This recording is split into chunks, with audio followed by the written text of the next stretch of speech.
Welcome everyone to tonight's school board meeting. Please stand for the Pledge of Allegiance. Pledge allegiance to the flag of the United States of America and to the republic for which it stands, one nation, under God, indivisible, with liberty and justice for all. Okay, starting off today, we've got recognitions and some very good news and exciting things to hear about. So, Aaron?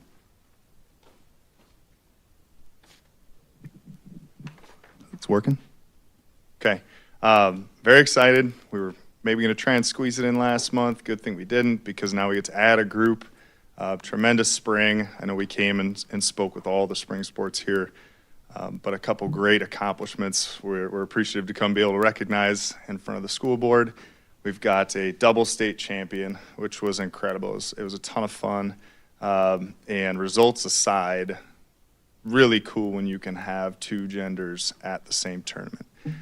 For a community like us, one of our challenges is getting people to go.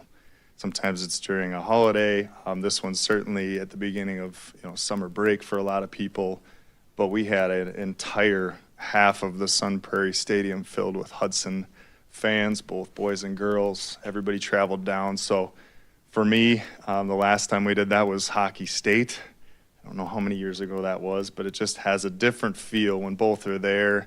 But incredible to be able to stand back and watch the support for each other too. So I will invite them up to start with the girls. The boys actually went to the old office, and the last time they were there, if you remember, is when we voted lacrosse in. So they were like, that's the last board meeting we kind of went to. So they're right around the corner too. So we'll roll through it. But I'll invite the girls up first if you want to come up and say a few words, and then answer any questions they have.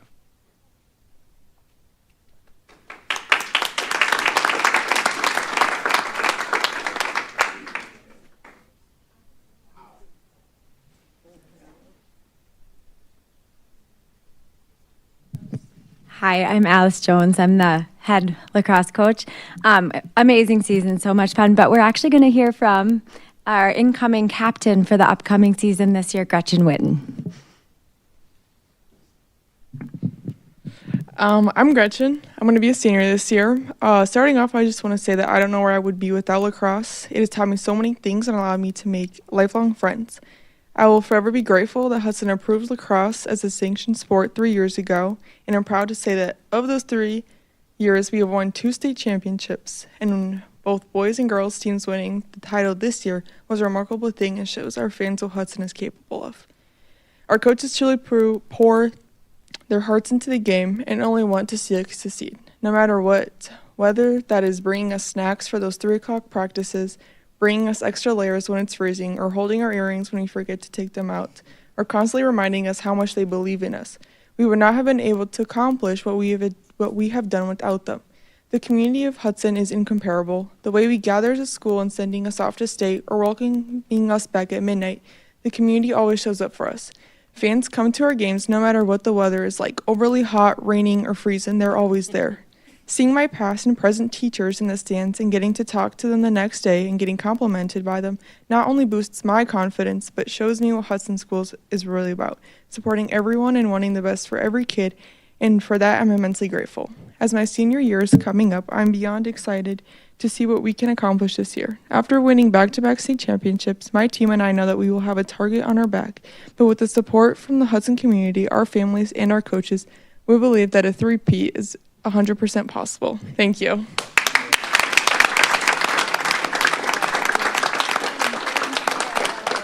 Bravo. So, did anybody have any questions for the girls' teams or any statements? Girls lacrosse? No, but I will say those are very brave souls. They don't have enough gear out there. And it's been very hot, so I'm super proud of all of the lacrosse players that have been out there on the field. It's scorching when you guys are practicing, and you keep pushing on through it, and look at what you did. It's incredible. Good job. And I'll introduce Judd Genero, our boys head coach from this year. Of course, the boys are all busy working, so how that goes. But I, 3 years ago, whatever it was, actually went to the wrong building thinking of those meetings. But ultimately, You got to go to the mic. oh, all right. Sorry. I have a pretty used to my coaching voice, right? But sitting in those meetings 3-4 years ago, I was thinking about that, what that process is like, and I'm looking at the names. Several of you were here for that, and ultimately, I want to thank you all for that, because we put a ton of time into the youth program, and had you all, and Aaron as well, not approve that, 200 plus kids would have nowhere to go and play. And I know that a lot of times it just boils down to money, and I appreciate you all figuring out a way to do it. It's this day and age, it's just hard because that's what you hear about. So that was there were a couple of people in the room that were here then, and it was a pretty cool night because we were questioning whether that was going to happen or not, and then what we were going to do, and none of the alternate plans were very good. So as far as the season, I don't, it's kind of comical. I had little plaques made for our assistant coaches, and we went through it. We weren't like this undefeated Cinderella story team. We were 7-8 going into playoffs, which was pretty underwhelming. Played a lot of tough Minnesota teams and kind of learned how to get beat up and learn how to use. Ultimately, it worked to our advantage in that the boys are able to, it didn't bother them to get behind, and they fought back and they fought back. And this game, we actually led almost the whole thing until nearly the end. It went into overtime, and I think this is the first overtime win we've had in 2 years. So things worked out at the right time. So I don't know. It's out there on NFHS if somebody wants to watch it. It's kind of a nail biter, you might say. I know there are more than a few parents crying at the end, but in the end, thank you all. It was a heck of an experience, and a lot more to come too.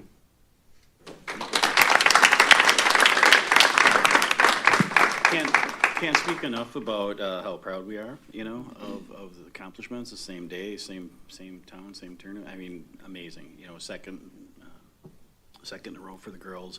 And I remember that meeting. I remember Beth Newton speaking, in favor of it. I remember thinking of her daughter Hilda, was very involved with lacrosse. Unfortunately didn't have, the sanctioning back when she was playing. So just can't say enough how much it's been exciting for the teams to be there and to be part of that. And like you said, third year being sanctioned. Sometimes it works the advantage to get beat up by Minnesota teams. I know it's worked well for our hockey team over the years too. Yeah, just very happy that you guys could be here tonight. Mr. President, I just wanted to say my both my daughters play in the youth program, and first of all, congratulations to all of you. But I think it's a testament to that youth program and just like how impressive that program is. Everybody's so positive, even with us parents who didn't grow up with lacrosse and do not understand what's going on out on the field. But it's been so fun. We live near the high school, and my daughter Sarah would bike to the games last spring, and she'd leave a little bit late, get there, a quarter in, and then she'd come back and she'd be like, "It was 15-0 when I got there." But it's so impressive. Congratulations, everyone.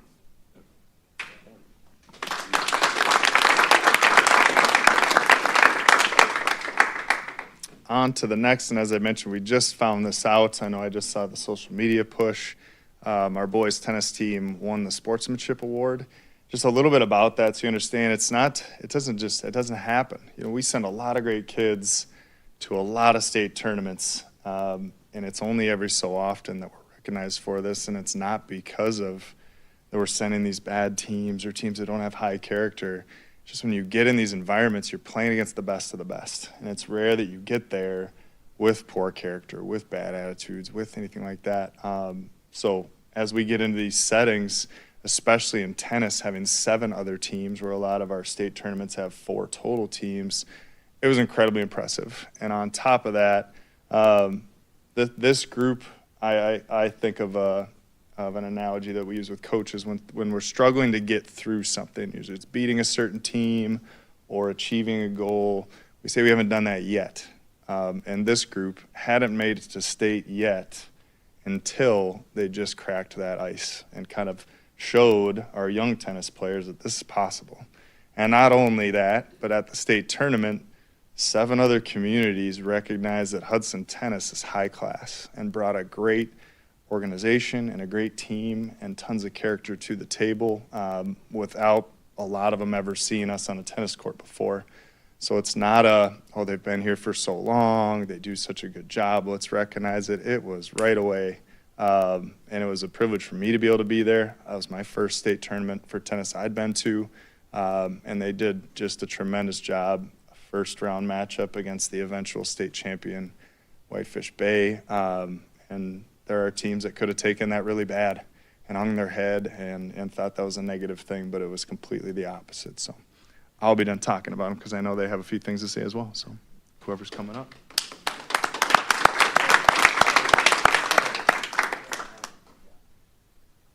I'm Nick DeMolin, and Kennedy Franson's that's my assistant. And when we took over 4 years ago, it was really try to get people to look at tennis as an actual varsity sport. A lot of kids would just show up like, oh, I can't make practice because I have concert tickets. I'm like, try taking that to the head football coach, that you're going to miss a practice for a concert. So we needed to just shift things up, but it also comes with the right group of guys. And I have said over and over, like, a bad teams run by bad coaches, good teams run by good coaches, great teams are run by players. So my former captains and current captains, if you guys could come up.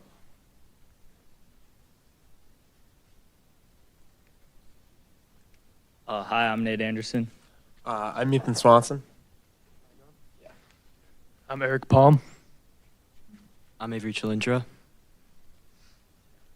So me and Nate were seniors this last year. We were senior captains, and Eric and Avery are new captains, along with two others that couldn't make it today. But we just wanted to speak.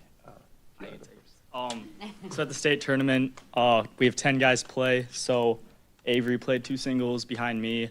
Whitefish Bay had 2 really solid players, but I got to watch Avery hold his head up high. He fought through the player he played 2 for this team. He was ranked 12th in the state overall. So really, really high class player. And Avery fought through the whole match, never got down on himself. It was really great to watch. Eric led all the cheering section. He unfortunately didn't play. He's a great player, but he didn't get to play at the tournament. He just led the cheering super positively, got compliments from all the other coaches that I saw. Never had a negative remark about him. He never said anything negative about the other teams. Just was always positively cheering. Did a great job. Yeah, and I think one other thing is, like, some teams, it's hard when you win and it's hard when you lose to keep that character. Like Mr. Mullen was saying, you can win and have strong character, or you can lose and have strong character or not. And I think that all of our boys, I was really proud of them, even in defeat and when we win, because, like, earlier in the season we were, like, crushing it. And it was fun to see them, like, even when you could, like, gloat or whatever, they'd always be like, good game, great match, I love that forehand, blah, blah, and, they'd always make that one-on-one connection with them. And I feel like that was a really positive thing. And even in defeat, always, holding your head up. Yeah. Mr. President? Yes. I'm sorry, were you guys done? I didn't mean to cut you yeah, off. no. I was just so excited. I played tennis in high school. I know Bob did too. And it's a really special sport because you guys know that your etiquette and how you behave impacts the score and if you win or not. It actually is ingrained in the sport. But to be recognized for that is really something special. And to be a high school tennis player even, I mean, you guys are so good. Like, I can't even imagine, like, how hard you're hitting the ball. And I hope that you even if you're not playing in college, you go on and play, if you can play intramural or do something like that, because it's a great lifelong sport. So super proud of you guys. Well, thank you. Yeah, I would mirror that. And yes, I never made it. I always got creamed in sectionals. Whitefish Bay, just beating Eau Claire for a memorial. Yeah, that was the season right there.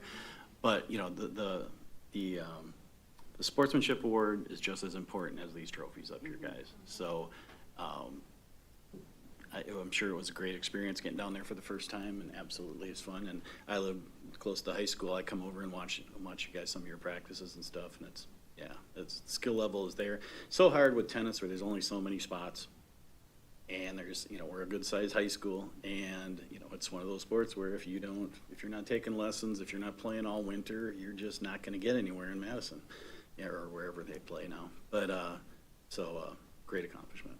Yeah, very proud of you. Well, thank you. And thank you to our coaches, too, for planting that seed. Well, yeah. Oh, the score of the the overall. You want to say it? Or? We won 7-0 against Memorial.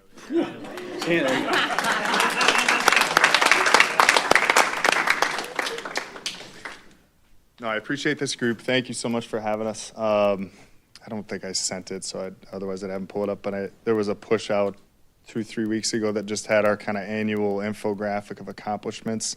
I'll make sure I send it after if you haven't seen it, but this senior class just did a lot of special things, and the one awesome thing when we get all the coaches in the room is to sit there and talk about, we don't have one team that carries everybody or gets all the attention. It's just competitive across the board, high character, and just being able to celebrate a balance of kids every year to the point where we had nearly a 3.5 GPA weighted with our senior class, and that's everybody participating in athletics. So that would almost qualify us across the board for a Big Rivers Conference certificate as a school. So great things in the classroom, all conference awards, obviously people qualifying, people winning. It's fun to be able to celebrate it when you see all the work that goes in, but at the end of the year, it's still an absolute shock to see it all together. So thank you for all your support as well for making all these things possible. Don't drop them, Aaron. Okay, you guys are released. You don't have to stay for Yeah. the rest of the night. You can flee. Yeah. And see many of you next year, hopefully. So.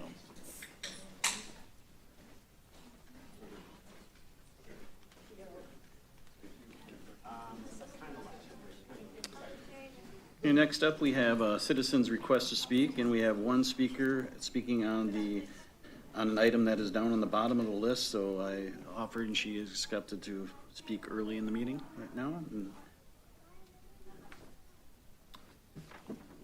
hello, Danielle. I'm not gifted like the tennis players are. When my kids found out that I was going to be gone tonight, my son said, "But Mom, they already decided to close the schools. Why do you need to go to a meeting?" And I said, "Well, because there's other things that are still important that are happening." And then my daughter said, "Well, can't you just watch it online tonight?" And I said, "Well, that's actually kind of exactly why I want to go and speak. But thank you for moving it to the beginning of the meeting so that I can be home and kind of balance both out." School closures were what initially brought my attention and participation to these meetings, but I don't believe my involvement should end just because a decision has been made. And it certainly shouldn't end because half of the board's conversations become less accessible, not just to me, but our community as a whole. At this time last year, I knew very little about school board matters, when your meetings were, who was involved, and what happened at them. But watching the meeting recordings changed that for me. Work sessions are particularly valuable because we get to see your discussion, not just the outcome. We hear your questions, concerns, perspectives, and how you work through an issue. It allows people to see you each as individuals navigating a decision rather than simply a name attached to a vote or outcome. Even if work sessions had not been recorded prior to last year, I believe it would be valuable to do so moving forward. Because minutes and agenda links can't recreate the context that's captured in your conversations. When people can't access the actual conversation, gaps get filled in with assumptions and secondhand accounts. And that's not helpful or fair to the community or to each of you as board members. I agree that the community needs to make an effort to be involved, but sometime involvement is going to look like watching a recording. Attendance on a particular night isn't a fair measure of interest or engagement. In fact, the next work session overlaps with Meet the Teacher night. Like many others, there's times where I have to choose between attending a meeting in person or supporting my kids by attending their activities or helping them academically at home. But that doesn't make me less supportive or involved, just differently supportive and involved. Regarding concern about teachers feeling comfortable participating and presenting at recorded meetings, I believe that's a problem we can solve without eliminating access to all the work sessions. These are two separate questions to answer, and I hope you'll look for a solution that accomplishes both. Having access to the recorded sessions has made me a more informed and engaged community member. And if community involvement is something we value, I hope that you will support that moving forward by recording all future work sessions. Thank you. Thank you, Danielle. Okay. Oh, I gave you the wrong sheet. Next, we have reports. Starting out with department accomplishments and highlights. Jim DeLune.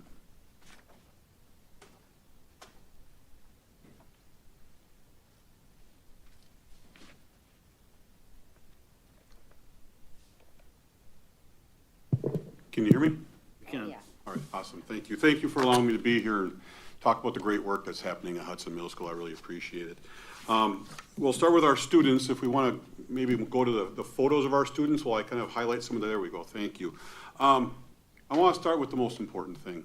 Last year, Hudson Middle School, across the board in all core subjects measured by the state forward, increased our achievement levels. Science, social studies, math, and language arts. And that's due to the hard work of our teachers. You know, they are the heart and soul of everything we do. Next, I want to highlight the 1,272 total co-curricular participants. Now, are there some overlap there? There are some. But when you have a student body of 1,060 and you have over 1,200 co-curricular participants, it fills you with pride, because we know that when students feel attached to their school performance is better. And that is not just athletics, that's fine arts, that is some of the clubs and organizations that we do at the middle school that our teachers are advisors for. And they range everything from scuba diving to Magic the Gathering and Pokemon cards. And all of those opportunities give kids a chance to feel like they fit in. And so I'm really grateful to the work Mr. Chuckle does in organizing all that and all the hard work of the teachers. In addition, we had a very successful competition year. When you take a look at math counts, you take a look at Science Olympiad, our future problem solvers, we had 39 state qualifiers, we had 3 state champions, and then also with choir and band and orchestra, we had another 21 kids honored at the state level. So it was a very successful year for our students at Hudson Middle School. Moving on to our team. Last year was a big year for Hudson Middle School and our staff. We undertook a couple of large projects. One, our department head team led the entire building through creating Hudson Middle School community agreements. And so we had multiple rounds of focus groups, lots of staff surveys and feedback back and forth to come to and build just some agreements that will help lead our work moving forward. Next, we did a large-scale staff evaluation of our master schedule, which again included all staff members. Great feedback on that. And then we implemented a new weekly data dig in our multi-tiered system of supports. So we can now say at Hudson Middle School, every single week, every child's data is looked at. They look at, who needs a call home to say they're doing great, and who needs a call home to say, hey, can I have, your child come in maybe before school or after school. So a lot of changes, but you saw with our achievement, things are working well.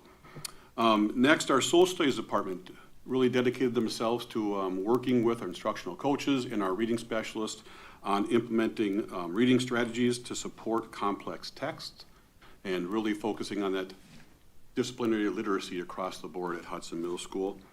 And then last year, our staff had an opportunity to do learning walks. So last year, all of our certified teachers visited at least 2 other classrooms. And then we had a debriefing protocol to talk about that. Great feedback on our staff survey on that opportunity, and it's something we're going to build on and improve again next year, so for this year. And finally, our community. One of the highlights has been our school musical. We started that 2 years ago. We had about 38 kids that were involved. Last year we had over 60. We're anticipating upwards of 80 students this year. We're expanding the program once again. And so 80 students will have this opportunity to be a part of that production. Our fall and winter family bingo nights are averaging about 120 participants each night. It's just fun watching families sit together and enjoy an evening of bingo. And then I would be remiss not to mention our middle school Veterans Day Assembly for our community. We always have around 24 local veterans come in and share their stories with our students. And then we have an assembly where we honor them. It is maybe one of the most it's probably one of the things I'm most proud of every year when we finish it, the way our kids are and the way our staff are. So, and then as you can see, all of the different altruistic opportunities our students get a chance to participate in, to give back to the community. So with that, I will turn it over to you for any questions. Megan? I just want to say thank you. I mean, this is just so fantastic on so many levels. I always wondered in my youth, long gone now, but like people always talked about, you know, elementary school and high school. And I was like, why is nobody talking about middle school? Because that's where you start to like, not like school so much and things get harder. And this district, the leadership here, your leadership, the teachers, like it was apparent from the time I moved here, like there is a focus on middle school. Like the focus is where it needs to be. And these scores on the forward exam, the work that's being done, the fact that there's all different kinds of clubs for kids to meet their people and do their thing. I'm just blown away at the work that you and all the teachers and staff are doing at the middle school. And it makes such a difference for our kids at such a critical time in their life. So bravo. Thank you. Ryan? Thanks, thanks, Mr. President. Yeah, so my daughter was a sixth grader this past year, our first entry into middle school, and I on that orientation day when we went through the classes with our kids, it brought back lots of feelings about middle school for myself. I hadn't felt that kind of anxiety since middle school.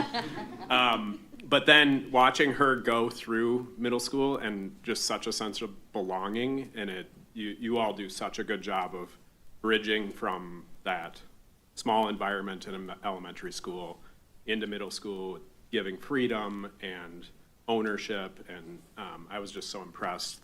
The clubs build such a sense of identity. So bravo on that. Yeah, a lot of caring, compassionate teachers create that. Yep. And I'm glad you mentioned sixth grade, because since the state started giving us feedback, I think it was 2010, sixth grade had its best academic year ever. So bravo, sixth grade. Molly? Thank you. I think something that if you've been following along since you came into the middle school as the principal, got your feet wet. You had been here before, but you know, what you've achieved is what has been in progress all along. Every year you have had goals and, you know, working together with teachers and administration but goals and high goals to improve and to do well. And you can see it in the test scores. And I mean, even those things are great, but I always feel like those connections are maybe more important, the connections amongst kids with their teachers and with parents as well. And it's a team effort, and we're so proud of you. And we know that you've worked really hard for this, so you should be proud of yourself and the staff. Super proud of you. Thank you. Yeah, great support, great staff. I'm a lucky guy. Yeah, it's great to have good news to hear about the middle school, you know, and always a challenge, you know, in transition from elementary. And then, you know, another thing, you know, I'd comment on is the participation in finding that place for all the students that you can find. Because we hear about the high school, you know, the participating rate is great in high school. And I'm assuming it starts in middle school. And I know that a lot of kids in middle school will, you know, trail off, and, you know, that they were very enthusiastic about art in elementary and then middle school, and then you get into serious discussions about high school. Some of those things fall off and kids regret it, you know.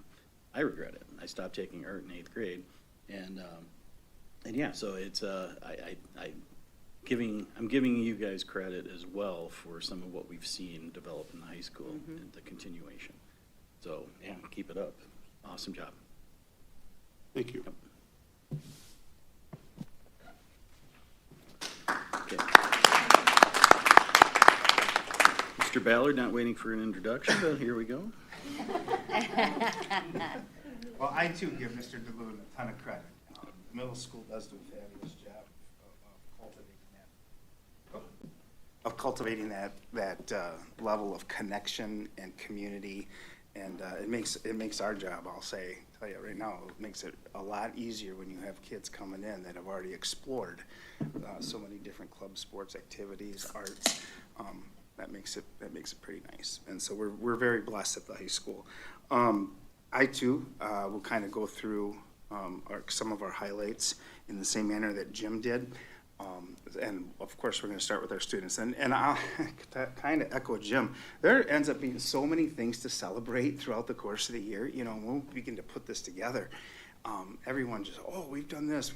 And you just, it's overwhelming to think about how many things our kids and our staff are involved with.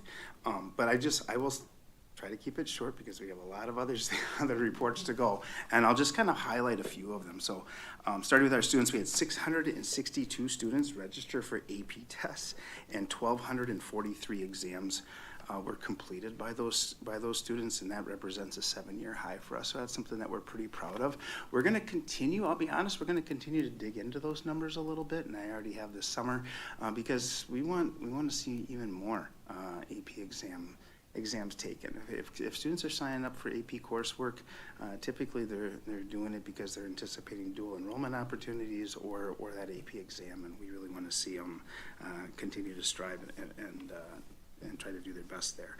250 students received the Serve Safe Food Handler certification in Culinary Arts 2. That's something that's kind of maybe new for the board to hear about. We had 15 students earn the Automotive Service Excellence Maintenance and Light Repair certification. So I believe that's our highest number that we've had with that particular certification. DECA this year continues to just continue to build and grow. It feels like the last 3 or 4 years in a row I've been here to tell you that DECA set new heights, and they did this past year again with 9 top 10 medalists at state, 6 of whom earned the top 5 finish. And then they went down and doubled down. 12 of the students went to the International Career Development Conference to compete in a field of over 26,000 international participants. So Mr. Weinfurter and that group continue to just keep achieving more than they did the year prior. We inducted 20 seniors into the National German Honor Society this spring and 19 into the National Spanish Honor Society. A woodworking club was developed this year, and we had over 500 hours of contact time with students interested in honing their skills in woodworking, construction, and cabinetry. Again, something that you might not know unless we talk about it here. Roughly 80 students received dual credit through Northwood Technical College in welding for mechanics. Again, a growing field, a growing need in our country. And so props to all of the people that are associated with that. When it comes to our particular team, I did mention in here, I think we would be remiss not to bring up the cell phone policy that I've spoken with you before about. But I could not just be more proud of our entire school community. You don't start a cell phone policy and have the success we did without all of the stakeholders being involved. That's meaning students, support staff, all of the adults, even our families being supportive of what it is that we're doing. So super appreciative of the entire team for that. 22 staff members work collaboratively through JED, through our district JED team, to improve the well-being of students and staff. That was their goal. Highlights of that work included recognition of 73 different staff members by our students naming those staff members, 73 different ones. So when we talk about building connections and having that connections to students and having students have their person, super cool statistic, 83% of the students indicated that they had a connection to school beyond the classroom.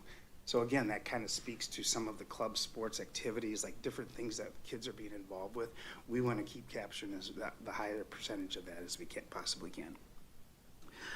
Thanks to the proactive outreach and family partnerships, our high school has steadily reduced chronic absenteeism over the past 3 years. It's been a real focal point for us. These improvements demonstrate the commitment of our staff, our students, and our families to keeping students engaged in school and connected to our learning. One thing our board might not know is our instructional coaches have been leading something called Learning Labs. They did it again this past year. 20 teachers were participants in the Learning Lab and did full-day professional learning, while 16 teachers hosted those teachers in their classroom. So approximately half of our staff, 50% or so of our certified staff, has participated or hosted during a Learning Lab. For those of you that are wondering what is like a learning lab, teachers will identify areas of instructional expertise that they wish to focus on, and then our instructional coaches will match those teachers with the particular skills they're looking for. They'll match other teachers, and then we'll meet.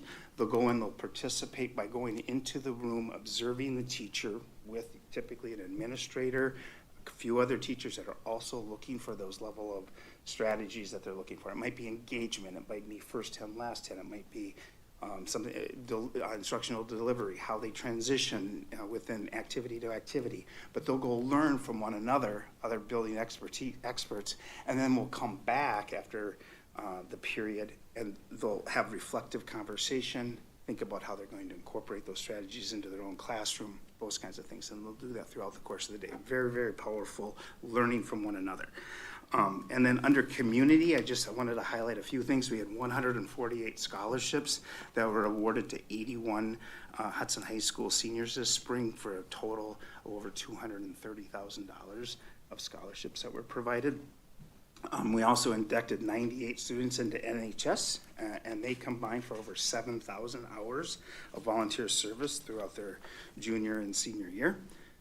30 local business professionals, that's a lot, folks. 30 local business professionals volunteer their time to come in and provide insight and feedback on student business plans that were developed by 105 of our students who took the entrepreneurship class. Our students did an amazing job once again with Seussical and Clue. If you had a chance to take those in, our high school performing arts students just do a tremendous job, and our community, most importantly, does a fantastic job of supporting their work and making them feel valuable and recognized. The True Blue Annual Yearbook was featured in this year's Jostens Lookbook 2026. Thought that was pretty cool.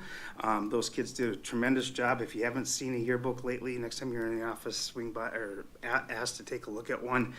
They earned gold level recognition in the Jostens National Yearbook Program of Excellence. Our business department once again hosted the financial literacy test drive event for 350 students in personal finance. And what that involves is just tremendous amount of community support and volunteerism, as we have over 80 businesses come volunteer to take a part in that hands-on, real-world experience of planning and managing a personal budget. Huge event for us. Just a ton of involvement. We have to actually find parking for all of the volunteers, which is a wonderful problem to have. And then finally, we can't discuss community involvement without expressing gratitude for the tremendous efforts of Hudson Safe and all of their efforts with the Senior All-Night Party. Once again, this year's event probably as strong as I've ever seen. Tens of volunteers with collectively hundreds and hundreds of hours of volunteerism and a lot of financial contributions as well to make that night really, really special. So cool group of seniors that we graduated with, and we kicked it off and ended it really at a positive note. So thanks so much to all of those volunteers. Questions? Mr. President? Yes, Maria. Mr. Ballard, thank you. Phenomenal work from you and your team at the high school. I was just reflecting on kind of as you were walking through the amazing work and breadth of work that your team does every day for our students and our community, and thinking about the students that were just here earlier and the participation award that they got. And they don't just bring it on the court. Those students, it is an ethos that you see throughout the high school of showing up, bringing that good sportsmanship and support of another classmate every day in the high school or outside of class, and that really does trickle throughout. And that's a kudos to your team and to the middle school team and to all of our elementaries, because it starts from kindergarten, and you guys progressively increase that connection to school, that idea that I'm here to support somebody else and somebody else is here to support me, and I can find my thing, the thing that I like and interests, and just really good job. It's tough work to support all of these students, but you guys do it well. Thank you. They did an amazing job. I mean, you heard Mr. Moen use the word class, right, and sportsmanship, and those are things that we talk about frequently. And then I don't know if you caught it, but one of the comments from one of the tennis players was, even when we win, we find something to give them positive about something, something positive, and then he used the term build a connection, and I thought a personal connection. I thought that's the work at display that we're trying to embrace. Mr. President?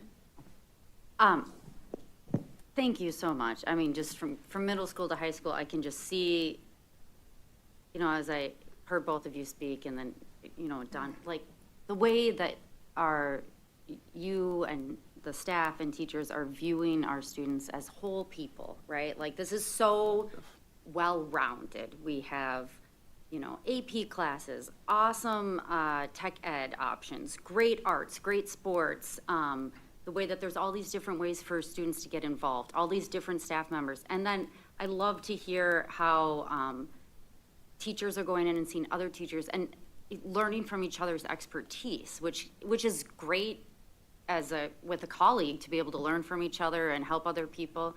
So just the way, I don't know, just the way everyone's being seen as like a whole person, and that development wasn't around in the 90s. I don't know if anyone remembers, but it wasn't exactly the same. So this is just fantastic. Thank you so much for everything you're doing. Yeah, thank you. So much to be grateful for, not to take up more time because I know people are wanting to move, but culturally to have a building where people are open to other people coming in and watching them and their craft, that's pretty cool, right? That doesn't just happen. That happens because you have instructional coaches that are making it safe, and you have people that are not willing to be judgmental, but rather to engage in the process of learning and growing and getting better. Mm-hmm. And so, super proud of our teaching staff for participating and willing to put their neck out and take that risk of having somebody watch them and learn from them in a non-judgmental way. Super, super cool. Yeah. Okay. All around great report, Mike. Thank you very much. Great job. Thank you, guys.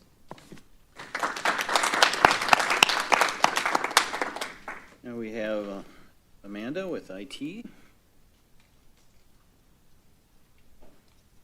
Brought my trophy. All right, so I want to start by just giving my small but mighty team a huge shout out.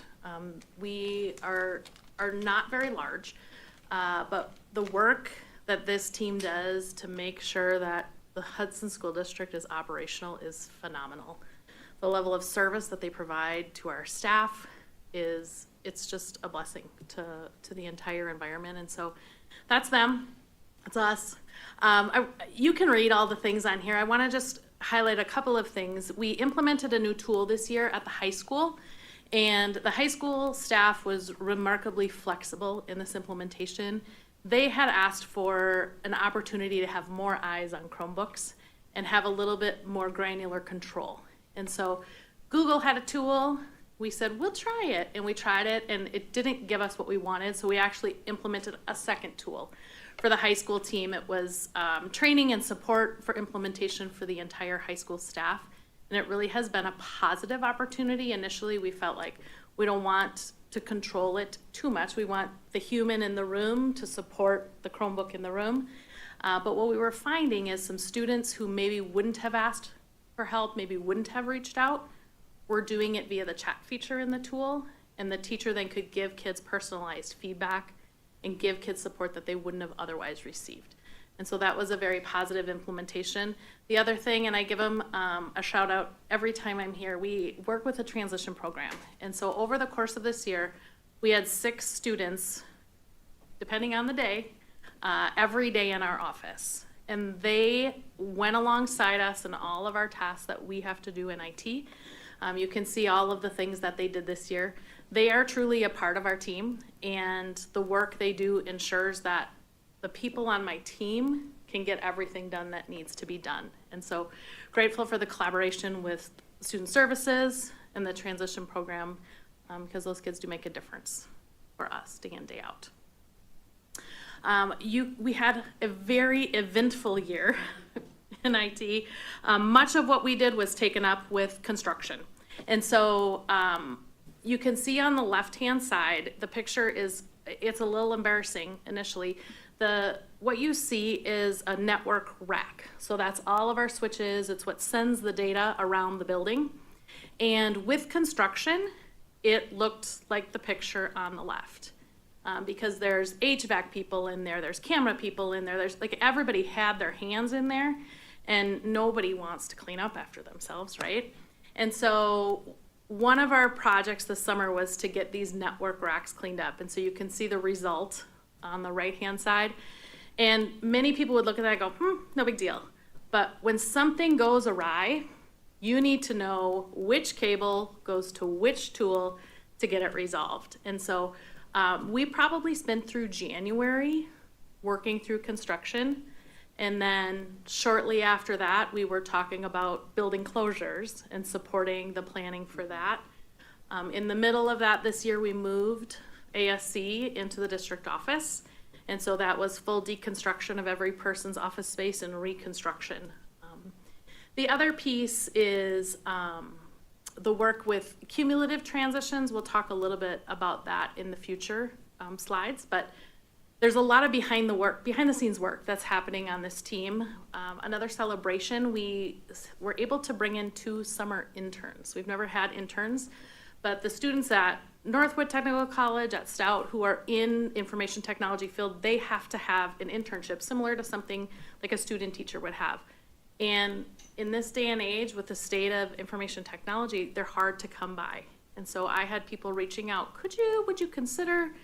And we brought on 2 staff members, Logan and Mary, you can see them in the bottom right-hand corner of the slide, and they have made a remarkable difference for our team this summer. So much of the work we do is cleaning and re-imaging and redistributing and getting the mess that was the spring ready for the beginning of school. And they have just been a delightful addition to our team and have taken on a load, so our team was able to accomplish a lot more this summer.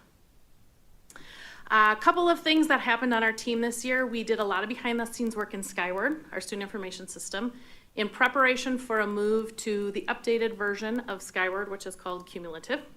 They might not seem like big deals, but we basically moved every student 504 out of one place in Skyward and put it where it belonged in Skyward. We ended up having to kind of hack it when 504s first started, but it required our counselors to touch every single 504 and recreate them in a new area of Skyward. So when we transition, the data that you need to transition from a 504 to a 504 will transition from a 504 to a 504. The other enormous project that we worked through was moving transportation.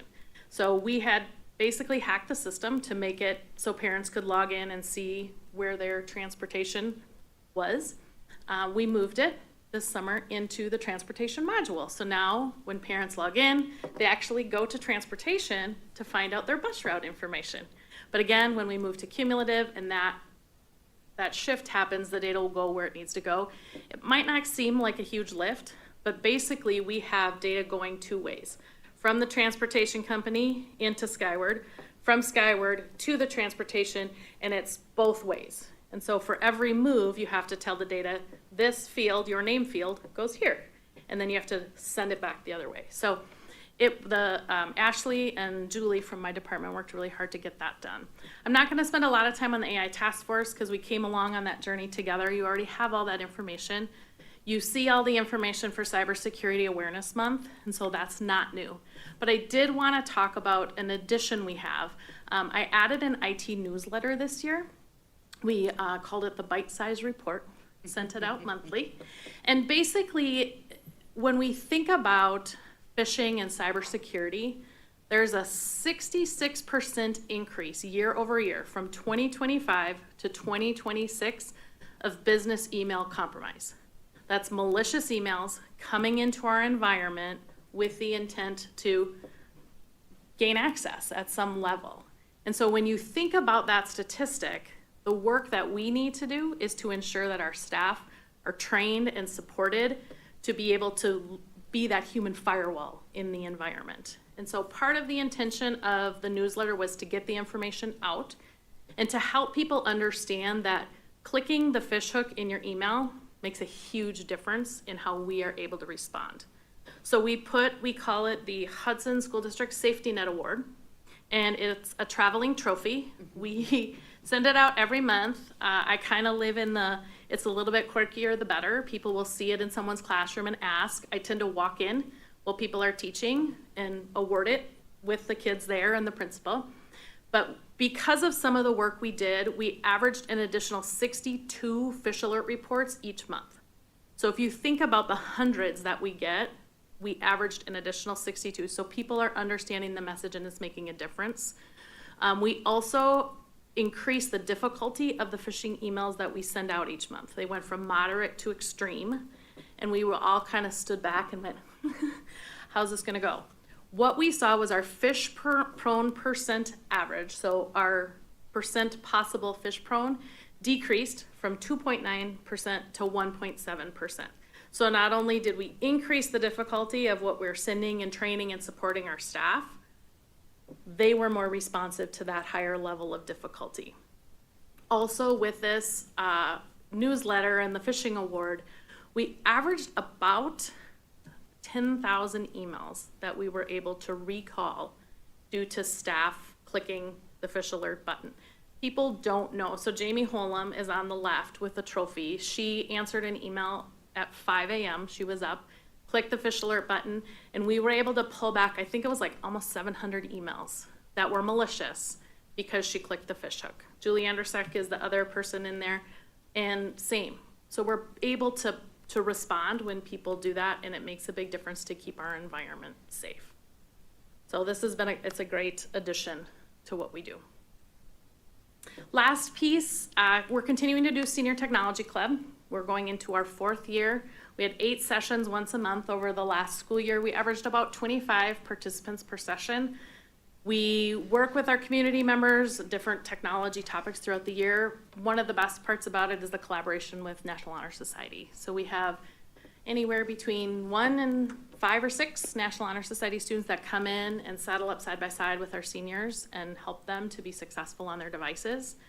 We supported all the technology at community conversation events this year. We collaborated with student services, and I presented 2 sessions about keeping your kids safe online, and we did those age dependent. So there was an under 13 and an over 13, and I thought they were pretty well attended. And then we collaborated with student services again on that CAST event, just to support our families to make sure that they feel confident having the technology in their kids' hands. What questions do you have for me? Molly? Thank you. Amanda, I just want to say, I mean, it's astounding the stuff that you guys do. It's curriculum related, it's external stuff, it's internal, it's physical stuff, moving things and all this. But every time I see you, you have a smile on your face and you have an attitude of, we can fix this, or I can handle this, or we're going to figure this out, or we're going to problem solve this. And you've gone through the ringer, even from us from the board, you know, some conversations we've had that are difficult because we have a lot of difficult stuff going on. It's challenging. And I just give you kudos for what you bring in your personality and your perseverance, your smarts, your fun, and it's always a pleasure to see you here. So thank you. Any other comments? Yep. All right, Thank you very thank much, you. Amanda. Thank you. Next, we have Hakeem with Human Resources. Hello, everyone. Everyone wants to talk HR, I'm sure. So I appreciate the time. One of the things that Nick mentioned to me during the hiring process was that, he walked through all the things about my job, and, we got to the point, and he finally said at the end, he said, "And you have transportation." And I said, "Oh, I'm willing to learn, a lot to learn." But I just want to say, I'm going to go through some highlights here. One of the things with transportation, and that first shot you saw was during the staff recognition event, which many of you attended. Thank you for that. But I want to start by thanking Trevor Hagerman and Ashley Kopp. They helped me pull the presentation together for transportation. And when we go to the transportation slide, one of the things I think you'll see is that total riders went up, average distance to stops went down, total miles overall went down, and it's not by accident. I would say the last few years, and I talked with quite a bit of staff, and one of the things that was quite apparent is that both Trevor and Ashley are committed to making this a benefit, a strength of the Hudson School District. And when you look at some of the numbers, it's pretty amazing. You have to go back and look again, and you say, 215 daily runs, 687,000 fleet miles, the number of inquiries they have on a day in, day out basis. And this is the most precious cargo that we have, that we will have, and that is in our young ones that are seeking to learn and go home the same way they came there, right? And the same way they went to school. So to go to school and come back. And so for me, this is a job that they take quite seriously. And I had a chance to sit down with them, and I can just tell you the route detail, the technology involved, the communication and time spent, the time spent out of the school year planning for all of this, so that what you see in front of you is something better each year. And so that the time they spend in a bus or transportation or whatever it may be is less than the year before. I think they do an amazing job, and I'm learning a lot along the way. And so for me, I just want to give a shout out to both of them, because I think it's a commitment to them and a commitment to excellence on behalf of our kids. So they're not here, but I do want to recognize them. Any questions on transportation? Okay, we'll go over. It's important to note that we're projecting that average route times are going to go down for 26, 27. I know that was a big concern for folks, so I think that's an important note. Absolutely. Thank you. Yep. It's all credit to them. They're doing a really good job. Thank you, team. Thank you. And I think a lot, we mentioned during the last, 6 months, we talked about a lot about just how it starts fresh from scratch. Every year they have to come up with that plan. And, depending on where the students are and there. So, it's work that never ends. So, It's absolutely right. thank you. Thank you. Next, we have teaching and learning. Oh, just go to HR, and then with HR, Okay. Yeah.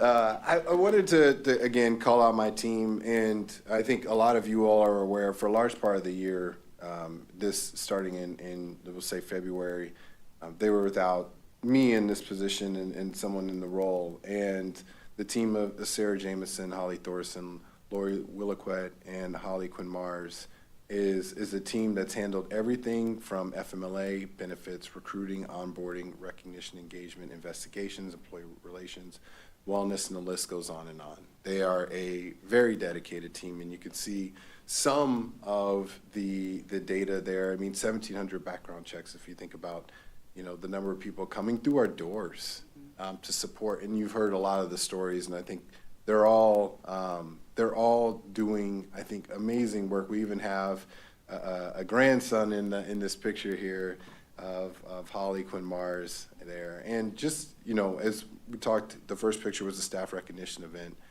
Holly Quinn Mars starts thinking about the May staff recognition event in December. That's how dedicated she is to making sure that this is something, when we think about everyone, Human Resources supports every single staff member in our district.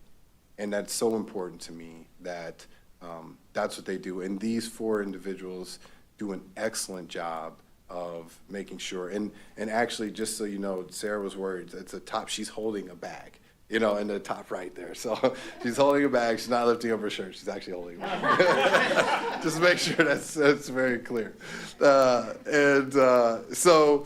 I will tell you, there may not be, and I've been around a lot of dedicated people, but they are up there with the best. And I would just tell you, I'm very proud to be a part of this group, and I'm very impressed by the level of staff we have. And you've heard a lot of the stories, and I think our team is here to support and bring on and onboard and support all the great work that you've heard about and that you continue to hear about, and that I know we'll continue to see. So thank you, and thanks to that team on behalf of I represent them, but they do an excellent job, and I'm proud to be a part of the Hudson School District. So, open for any HR questions.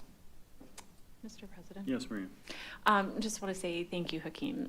Your teams, and Amanda as well, your teams, you guys are kind of the wizards behind the curtain, making a lot of these things really happen that provide success in our classrooms, in our buildings day to day. And it's critical work. It's important work that goes often unseen and unrecognized.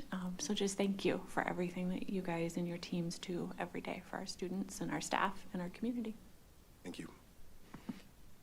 Okay, now that my glasses are on, we'll move to teachers and teaching and learning with Shannon. Yes.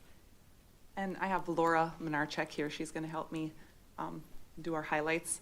One thing for me that's been interesting is I'm normally doing a highlight for an elementary school, right? And so for me to be able to see these highlights from all of these different departments, and for me to be able to understand from this view everything that they're talking about, it just gives me another reason to be proud, and from another level.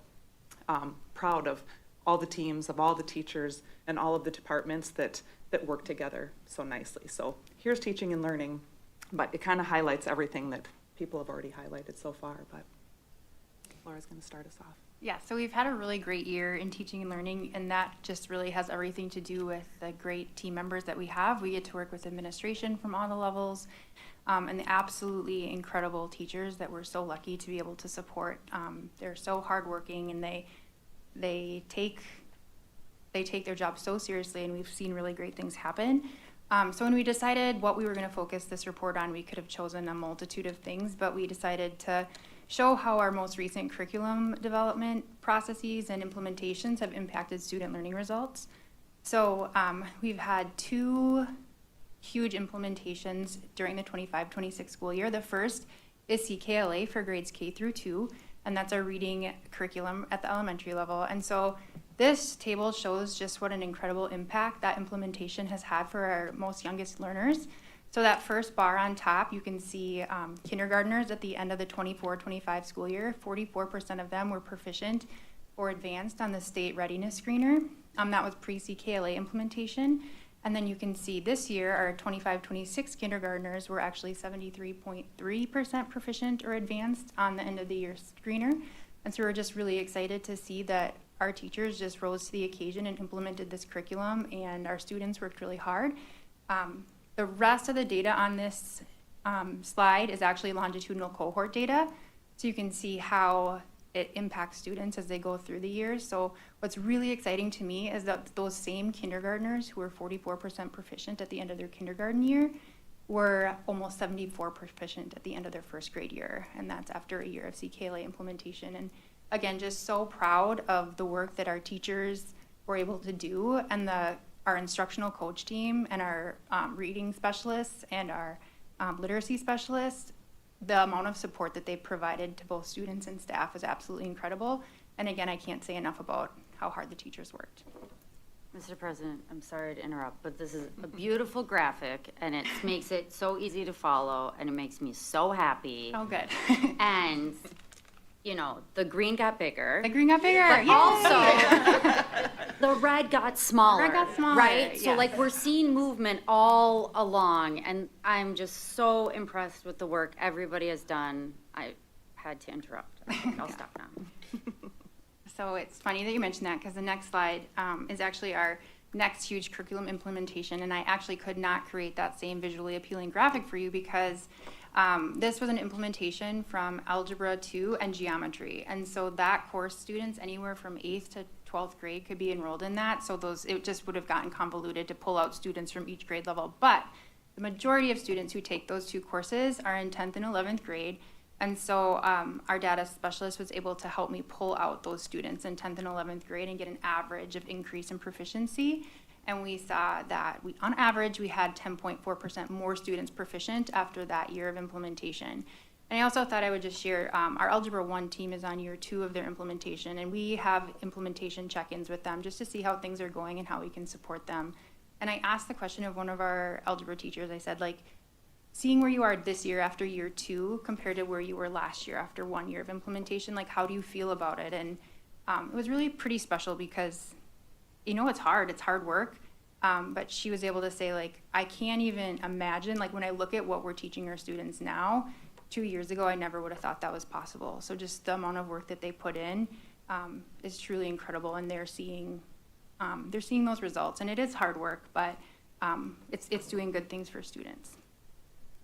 And this was also the first full year of our Welding Academy for students, and here you can see how their real-world learning is creating partnerships within the community. So here they are partnering with the Hudson Fire Department to create meaningful things for the community. So this is an exciting thing that we're just excited to see continue roll out and develop. Next is our team. These are just a few of the things that we have accomplished this year. Next Path Education. This is a portal really where we trained all the certified staff to expand into being able to learn this portal, but it really takes all of the information for a student. That can be academic, that can be attendance, that can be behavior, anything and everything. And Melissa has been just a huge part of this. And anything people bring to her, they'll say, can we get that in Next Path? And she magically does it. So it's really a one-stop shop, and it's a way for administration, for teachers, for all of us to look at a student and figure out what next steps we can do for the student. The other thing we've talked about, Amanda talked a little bit about the AI task force, that we trained the staff in developing a plan. So this was the team that worked year-long and helped us. So they engaged in the training, and then they helped us develop a plan for meaningful and safe way to use AI for teachers and for staff in the future. And this is just highlighting one other part of our team. You've heard about the instructional coaches and the curriculum specialist, Jenna. You've heard, I think, every single principal highlight the coaches as being a really important part of their learning, of their professional development, and the support that they give to teachers. And so this highlights just a few of the things that they do. They co-plan, they co-teach. They are really important in leading that curriculum improvement process, and then also the implementation of the curriculum. They engage the teachers in coaching cycles, provide feedback and collaboration, providing personalized professional learning, and leading the data analysis and helping teachers decide their next steps. But also, as you've heard, a lot of the organizing of the walks, their learning walks, and the lab classrooms.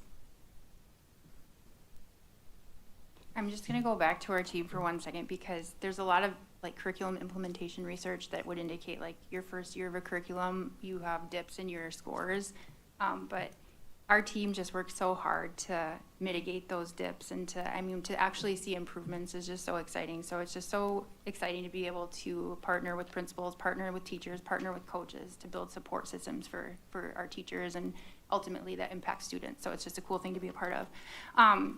The other thing that we wanted to highlight this year as far as our community outreach, we had in our goals to increase family access to student testing results via Next Path. And one thing that we know is that a huge predictor of academic success is the school's ability to partner with families, so that everyone's on the same page about where students actually are and where they need to go and what support they might need to get there.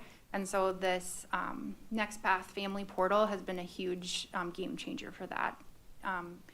Families have access to their students' test results in real time, and so there's no lag between when the student takes the assessment and when they see the results, and so that's kind of a nice way to keep people connected. And it also, for the 26-27 school year, we're also expanding our subscription so that it has a translation feature, so that our families with a different preferred home language are able to access those testing scores in their preferred language. We also increased family engagement with college and career readiness software by 51%. Now, this was a huge undertaking because before this, it wasn't even turned on, so we were at 0%. To be at 51% is exciting, but also we know we want that number to be 100%. We want 100% of our secondary families to be having conversations with their children about planning beyond high school, and so we're excited to expand those numbers even further into the 25-26 school year. And then just a few highlights, and I know Mike touched on this too, but the amount of community engagement our business program is bringing in at the high school is just really exciting, and We're, again, in the 26-27 school year, looking for more opportunities to bring community members in to support the learning, not just in their business classes, but in other career pathways as well. So that's just a few of the highlights of how we've interacted with the community. Next, I wanted to just talk a little bit about the extension of our school year and the success that we had in summer school. Again, this was something that I didn't realize teaching and learning had such a huge hand in, and the gals in the office, they do a really nice job of pulling together all of those enrollments and the curriculum for that, and the running that they do back and forth, and the problem solving that they do along the way. So I just wanted to highlight this as an extension of our school year. As you can see, we had over 700 students between elementary and secondary for the first session, for summer, the session 1. We had over 400, we had over 500 actually for session 2 for elementary and secondary. You can see Raider Elite.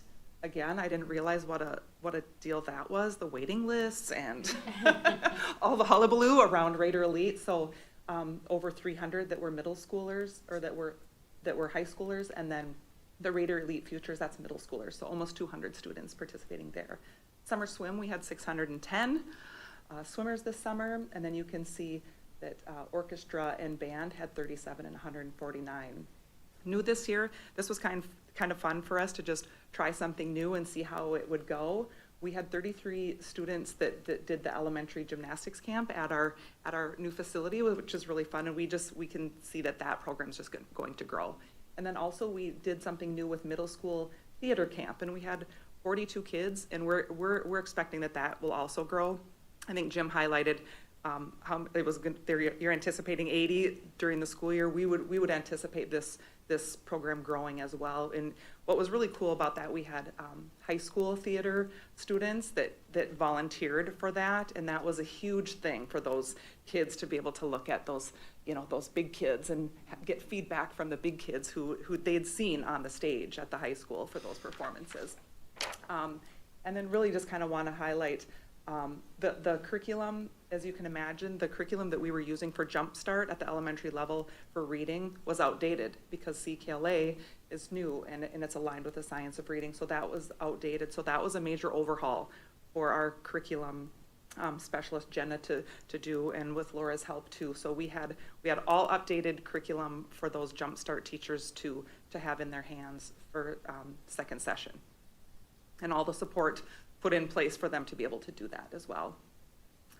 All right, and then our final slide was really just a recognition. I would like to invite Rachel up and Jen, if you want to just come up. I won't make you talk if you don't want to, but I do want to recognize this team, fourth grade teachers from North Hudson, who did something that in our time we've never seen. We've never seen. And I looked as far back in my data as I could see, and I didn't see even in the 90s, 90% proficient or advanced in the past years in ELA. So to have this team combined getting 98% of their students proficient and advanced and in language arts, and 95% of their students in math proficient or advanced is something that, we just have not seen. And if you look at those numbers, like look at 76% in math advanced, like that's how many of those students were advanced, not just proficient. And we've talked about these two, since we got the data, and there was just no good way. We're like, how are we gonna recognize this? We've talked about it in so many different circles and in so many different ways, and how are we gonna duplicate what they do? And how are we gonna recognize this accomplishment? And I figured the best way to do that is to bring them here and put them in front of you and just express our pride and what a big accomplishment this is. So thank you. I want to thank you for your hard work. Mr. President. Molly wants to talk about North Hudson, I'm sure. You know I want to talk about North Hudson. Any chance. I was like, I looked at you and you didn't look at me. I was like, oh, it's North Hudson. So I'm a little bit, we have our biases. We like North Hudson. I love North Hudson. It's just the best. And I'm so proud of you guys. And I hope everybody in our community knows about that accomplishment. I mean, you're amazing. Yeah. Thank you. Mr. President. Just can't echo Molly's comments enough. Whatever your secret sauce is, please start sharing and sprinkling.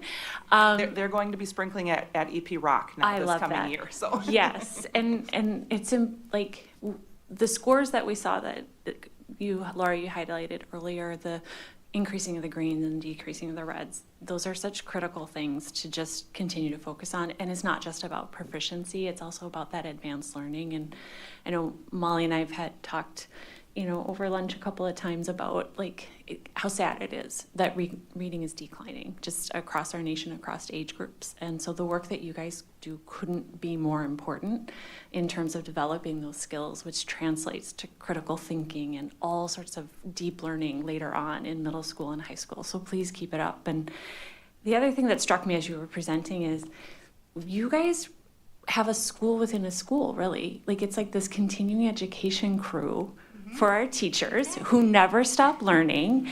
Even though they're in the classrooms teaching, they too are learning and growing every year. And so it never stops, and you always look for what's our next. And you bring such a positive attitude, and the coaches work so hard. So thank you for all of that. I appreciate it. Brian? Oh, you're just. Sorry. I'm hushed. You already got to say something to this team. So I just wanted to, while you were presenting these amazing proficiency scores, I was thinking to myself, I wish there were some teachers here to thank, because I know how much work went into the changes in curriculum, and it was hard, and just, we need to celebrate this stuff even more. It's so exciting. So thank you very much. I think our other presenters tonight will probably show up with some graphs next time that are green, and that'll be a new trend. I'll say one thing is, that's not all gushy here, because obviously everything tonight has just been wonderful. It's been a great meeting. These are the meetings you hope you have, right? And the middle school, I saw you had elementary gymnastics camp.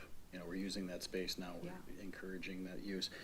I've actually heard from some kids that are just went on to 6th and 7th grade, and they're like, they were big in gymnastics. And so if we could do a middle school gymnastics camp too, awesome. Yeah. It's doable. That's doable. So, very good. Anybody else? Not? Thank you so much, Melissa. And thank you guys for coming in. Shannon, thank you for, encouraging the teachers to come in. So, awesome. You don't have to stay. Yeah. Don't feel like you have to stay. Okay. Now Nick is going to. But if you want to stay, it's my turn to start talking. So. Yeah. Financial services. Yes. So this is good stuff. So Bonnie wasn't here today to give her presentation. She went home ill earlier today. So I said I will cover for you. So as I run through her presentation, a couple things I want to talk about with financial services. They had a big year this year. Related to, going to paperless payroll and HR. This has been an expanded initiative over the last couple of years, trying to reduce the amount of paper that we have running through the district. Same thing with the accounts payable stuff and trying to get things more automated as we work through this. Things she wanted to note on here as well. We started with about, our vendors, when we pay vendors for different things, you guys approve bills and things like that. A lot of times we have to cut checks to those vendors and things like that. It's not that it's the end of the world, but when we can streamline it and have it be directly wired, it eases things up. And so they went from 10% having ACH payments up to 60% of our vendors now accepting that. And then I think a big heavy lift, and you guys have heard us talk about this, and we're looking forward to probably give you an update on how things are going here in September or October, is our health insurance plan overhaul, and that's been led, with financial services and the human resources department. So if you go to the next slide, just a couple of data points for you. P cards, we use P cards. They're the district credit cards that we use when staff need to check out credit cards for different things and how we do ordering. We were able to get rebates on those P cards, so consider it kind of like a cash back type of situation. $7,800 for the current school year, so that's up from the $5,500. And you say, well, why is that a big deal? That means we're shifting more towards the P cards instead of having to cut checks for things and things along those lines, which is a good direction that we want to go. The Amazon purchases, we have direct accounts through Amazon where they automatically take off the sales tax, things like that. We're seeing people utilize the accounts more, that the people are supposed to have authorization to do that. So we measure the usage of that based on the savings and things along those lines. And then, like you said, the paperless initiatives, as you can see, the picture in the bottom right-hand corner, as we got ready to move from the district office to here, part of the reason why we were able to shrink our footprint by about almost, I think it was like 37%, we were 37% smaller than we were in the old district office, is because we were able to get rid of a lot of paper and things like that, both in human resources, in financial services, in student services, really trying to shrink that footprint down as we work through it. The next slide is our health insurance plan. This has been a collaborative effort with human resources and financial services, myself, as we kind of work through this. We basically took our insurance plan, started in February, and over the series of about 6-7 weeks, we totally rebuilt our insurance plan. Financial services and Bonnie and her team did a great job related to that. We also added a free care providing service through Hudson Physicians for our staff as we work through it. We just got briefed on kind of a first set of metrics, like our first month worth of metrics. We're seeing tremendous savings already. Knock on wood, let's hope it kind of carries on through. But just a great opportunity for our staff because it's important that we work through that. Some fun facts, just to give you the financial services. We issued 1,239 W-2s. So when people think about how many people work in the district, now it's not all full-time people. There's some of those are part-time people, but we are still, I believe, the largest employer in St. Croix County. So we are a large entity, and a lot of times people forget that because they think of the only thing they kind of think of with school districts is the interaction they have with their child's teacher or the one interaction they have with an individual. But a lot of times people don't realize that of all the people we have in the district, about a little over 400 of them are certified staff, and the rest of the individuals in the district are to support those certified staff so that they can do their job and get those things done. They issued over 20,000 paychecks over the course of the year, and that's important, and they're done right, and they're done well. And then the documents, the audit. So they're in the middle of the audit right now. So if you've ever been involved with audits, it's an outside auditing firm that comes in. I think it's Clifton Allen or Clifton, I'm drawing a blank on the second name. They come in. What's that? Clifton Larson Allen. Clifton Larson Allen. So there you go. CLA. So, but we were able to upload a lot of documents to reduce the amount of time that they need to spend on site so they can do it remotely, which then cuts our cost associated with their audit down, and they do their samples and things along those lines. So that is going on right now. That happens every year as we go through it. Financial services also manages student scholarship funds, and they issued over $129,000 worth of checks to 64 different students this past year for the class of 2026. We were making a lot of those payments directly to the individual institutions in which kids are going to. The financial wellness, this has been a big one. This has been a big one since Bonnie got here.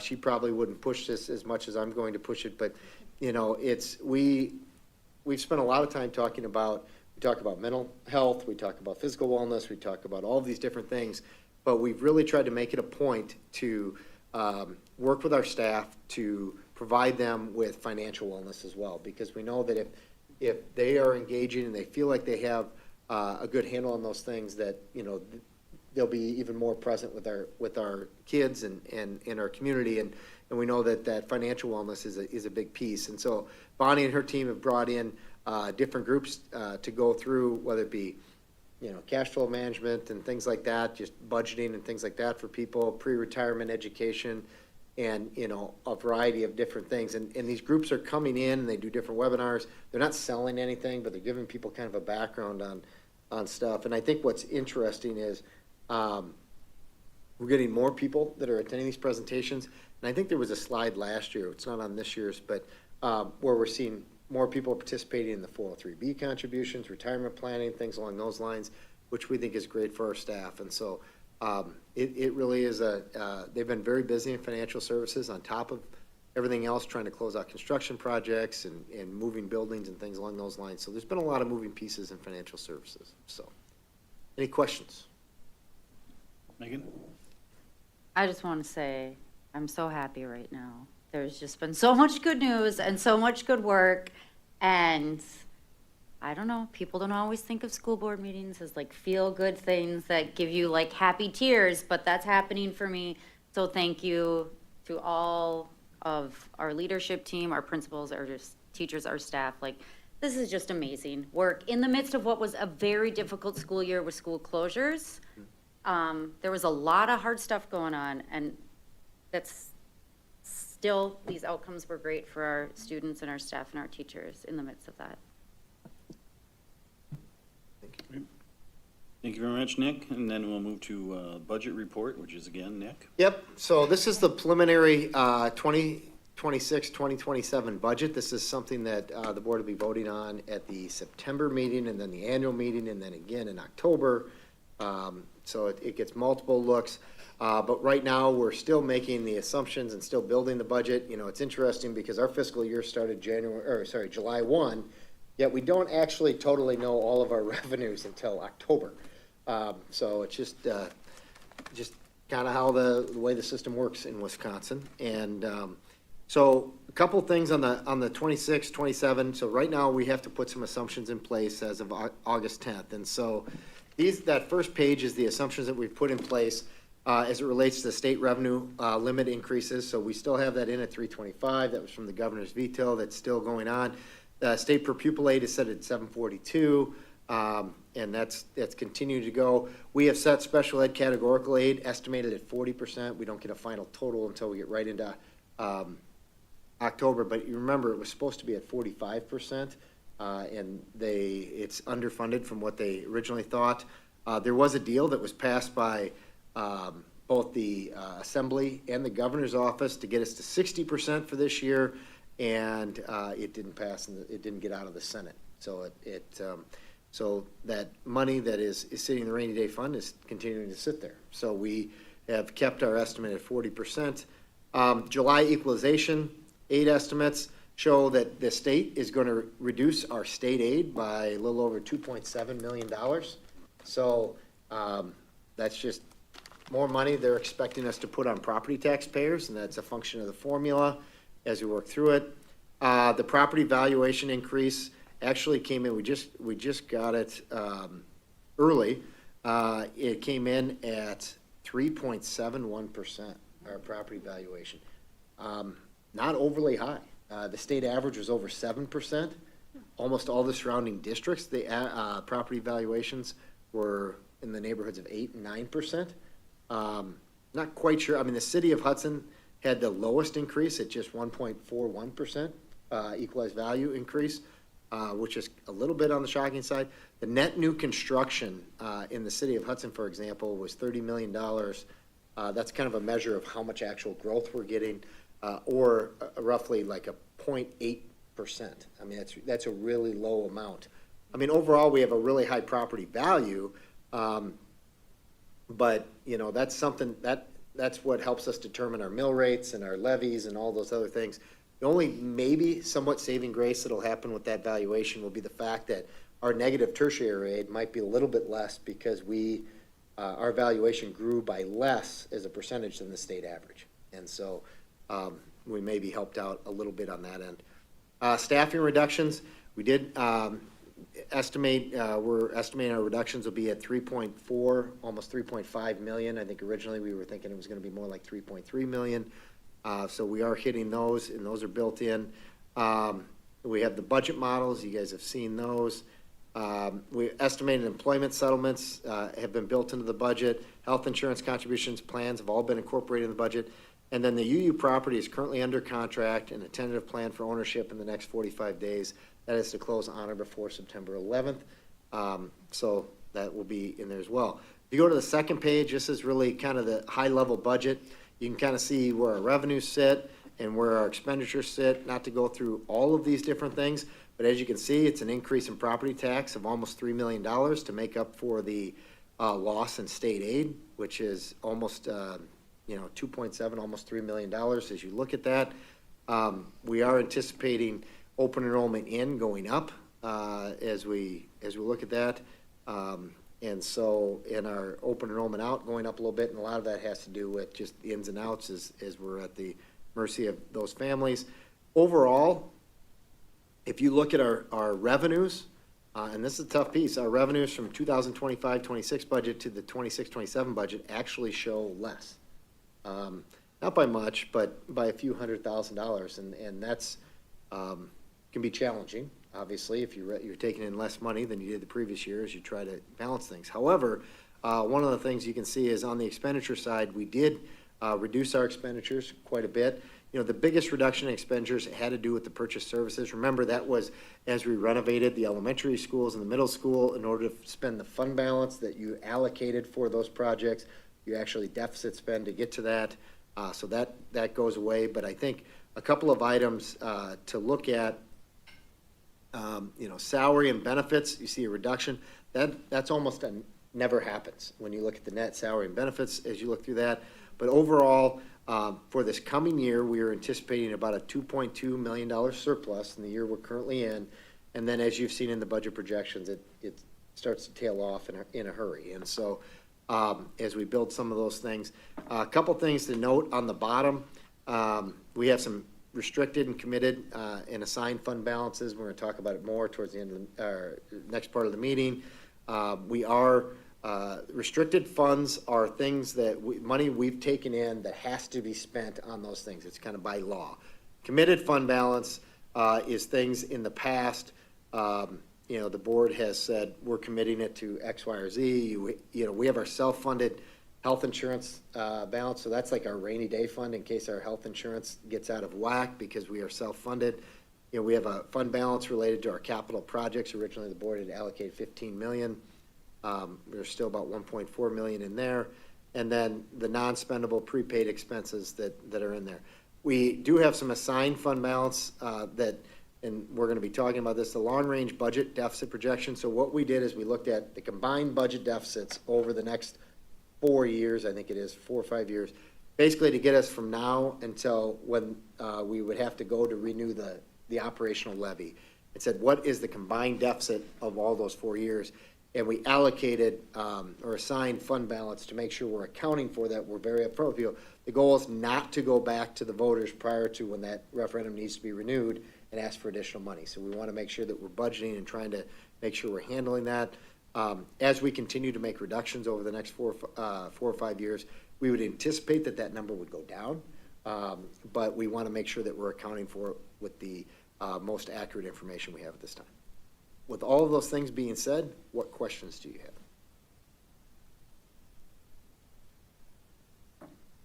Molly. It just, in looking at this earlier, it's just a little frustrating, you know, that we have the decline we're not getting as big a valuation as what surrounding areas are and what here we were anticipating, and that we have to backfill. We always have to backfill. We're making cuts, clearly making cuts. We closed 2 schools. We've, you know, reduced our staff while still keeping, you know, benefits and salaries. Like you said, we're going down in those, but then it feels a little bit like a punishment. That's just my initial thought about some of this stuff. It's like, okay, we're trying to do the right things to balance our budget. And there's just so little support from the state. So it's frustrating. I agree that the state aid formula feels like a punishment. Yeah, I think we've been talking about that, how our community, our school district, as successful as it is, you know, still gets hit, you know, for that success. Hopefully, things will change down the road. I guess I look at it from, you know, my years of paying attention that, you know, there's other communities out there that are not as set up as we are with, you know, they've just don't have either the advantage that we have of, you know, that property values are high here, which is why we have received, you know, value for what we have sold. You know, it's it's a struggle, but I do am fully behind, looking at, not putting more pressure on the taxpayers and doing everything we can to not go back to the taxpayers before 2030, 2031. So, Mr. President? yes. I do just want to add, I'm really thankful for the careful financial stewardship in this district. Bonnie and her team do a fantastic job. There are news stories like every day if you look for them, or even if you're not looking for them, of districts where people are, those offices are understaffed and there errors happen in spreadsheets, but then it has really big implications when money gets counted wrong or double counted, and then you see these huge deficits. And just fantastic work by Bonnie and her team, and really good planning, Nick and the rest of the admin team. And, I guess I'll say the board too, thinking about, the short term and the long term of our district. And it's hard to do both of those at once sometimes, but I think we see how important that is when we look at this. Mr. President. Right. Megan, I echo those thoughts. The team is fantastic, kind of keeping the pencil sharpened and making sure we're running efficiently. However, I do want to go back at just looking at this table. Equalization aid is down 15% year over year. This district is bringing in $2.7 million less from the state, and then the state is underfunding special ed. The state pays 40% of special ed. I work in state budgeting across the river. The state of Minnesota pays 85% of special ed costs in Minnesota. It's a travesty. And we're forced to then make the choice of putting it more onto property taxes or looking for more cuts. And it's a travesty. Well, and I think, it's interesting with the special ed, you pointed to that. If we would have just gotten the 60% special ed, we'd have about an extra $3 million a year in revenue. If we got what Minnesota was getting, we would almost be whole, because we transfer almost $9 million from the general fund to special ed funding.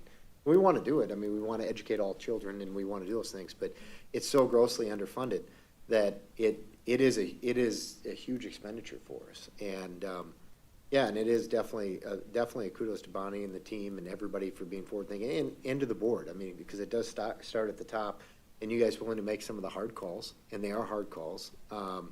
Because a lot of what happens with districts is they will kick this can down the road until it gets to the point where there's just no other option. And then you read the news stories where all of a sudden it's $20 million in cut, $15 million, and it's, we're not able to maintain the same level of programming. And not that it wasn't painful to reduce by 2 elementaries and close them, but to know that our kids are still going to get the same level of programming they have gotten, and we're still able to provide our staff with, adequate compensation, and we can attract and retain. But that all starts with the board being able to make those hard decisions, because without making those decisions, we're not in this position. And so we definitely appreciate it. Just as you pointed out, Nick, the, almost $9 million transfer to special ed, and then we're looking at 11.2 million of deficit spending through 2030, 31. Like, if special ed was fully funded, we wouldn't need a referendum, right? Like, if they just funded special education, which is a legal and a moral responsibility. So it just blows my mind. I'm gonna calm myself down, but it is a travesty. It's not right. If they would fund special ed at what they should fund it at, we wouldn't have gone to the $5 million operating levy. I mean, so the thing I think people have to understand is when the legislature says they're cutting taxes, they're not cutting taxes. They're just shifting who's taxing people. And so instead of them putting the tax on people, they're saying, local school boards, you put the tax on people, and you guys are bearing the hits on it. And so, that's what's a little bit on the frustrating side, is on any of this stuff. If we didn't have the $9 million special ed deficit, not only would we not need the $5 million operating levy, I mean, we would be running large surpluses indefinitely. I mean, we'd be sitting in a very good spot. And we can't stress that enough. But I just think that's something of semantics that just continually happens by the legislature. And it puts, like I said, it puts local officials in a really tough spot when they choose to underfund things. And I don't like paying taxes any more than anybody else, believe me. But there's just some things you got to pay for. That's just what it means to be a part of our state, part of our community. So I do appreciate feedback. Any other feedback? I would just say that, yes, every year we see it, and, you know, I joined the Policy and Resolutions Committee. That gave me another view as how different schools, different districts across the state, what's important to them, where they want the money spent. And, you know, two board members to my left here are involved with the WASB now, directly with the leaders of WASB, pushing for streamlined, you know, approach to finding out what are you really pushing for, what's important. But again, I hope the community understands that, you know, we are trying to push. I spoke earlier about it's not fair that, you know, successful school districts like us get beat up. And so however they divide it, I've been, you know, angry for years about how, and have spoken to our legislators about how we are set up, you're making school board members the bad guys in their community. And, because people look at their tax bill and point the finger at that and say, it's your fault, you're not efficient, you're not doing your jobs. Well, when it's set up to fail, it's set up to fail. So, thank you again, Nick, like Molly said, and Bonnie as well, and the whole team for guiding us through some of these hardships. So, let's see, next is back to enrollment update. Yeah, just more me. I know, I appreciate that. So you'll see the enrollment update. People, you know, we've been doing these for, like I said, a few years, publicizing these every month. Probably do these for about another 2 months, and usually by about October, we kind of quit giving the updates. And then we'll start back up in the spring again. But just giving you an idea where class sizes are, I know there were some questions, especially as it relates to as we close schools and where we're gonna have enough space in the buildings. So you can see this is where our current class sizes are sitting. You know, there's good news and bad news in this report. I mean, the good news is there are no sections that are over class size guidelines. So, I mean, that's definitely positive. I would say it's pretty rare for us not to start the year without at least 1 or 2 sections over class size guidelines. So we're in a really good spot that way. The downside is, you know, our consultants were projecting us to have about 1,838 elementary kids. And as you can see, as we sit right now, we're about 1,824, so we're a little bit off the pace, a little bit low. We would anticipate, you know, picking up a few more, but, you know, we also don't always know where the outs are until school starts on some of these folks. A couple points to make. We do track things at different times. So right now, our kindergarten class is at 256. So just to give you some perspective, you know, we hadn't really been below 300 since like 2001. And so I know a lot of people said, you know, this just can't be happening. This is kind of what it is. To give you some other perspective, last year's 4K, which generates this year's kindergarten class, had 306 kids in it. This year's 4K, as we sit right now, is 248.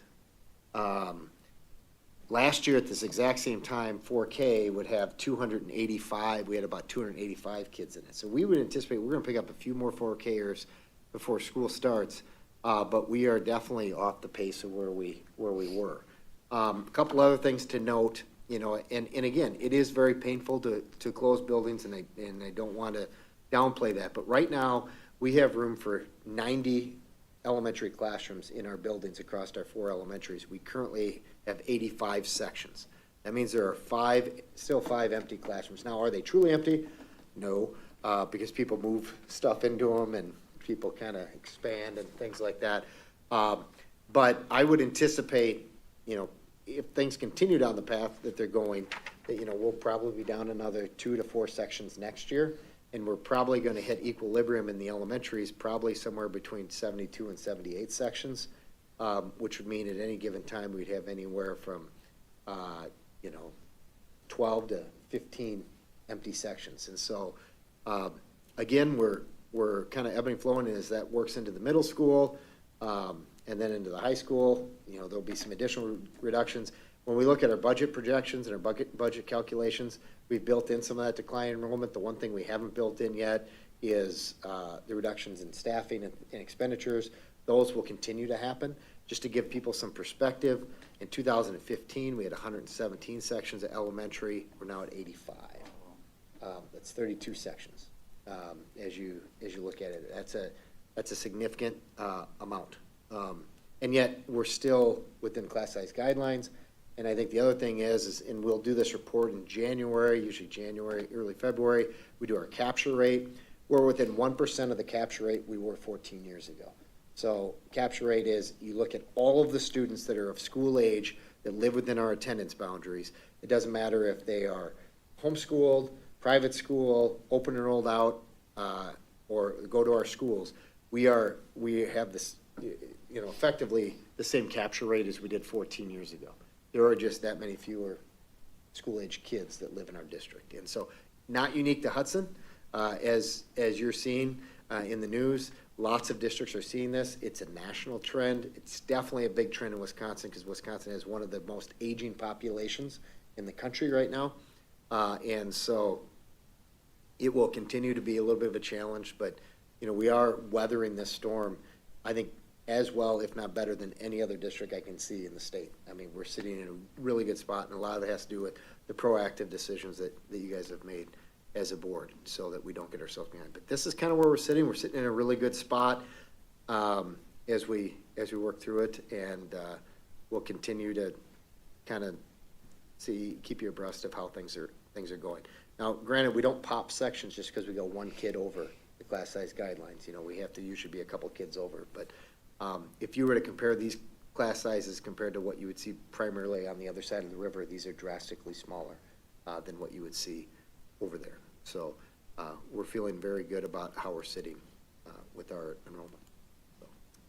Mr. President. Maria. Nick, thank you for the presentation. I think as much as we were celebrating earlier all of the amazing things, this is a sobering reminder of we still have,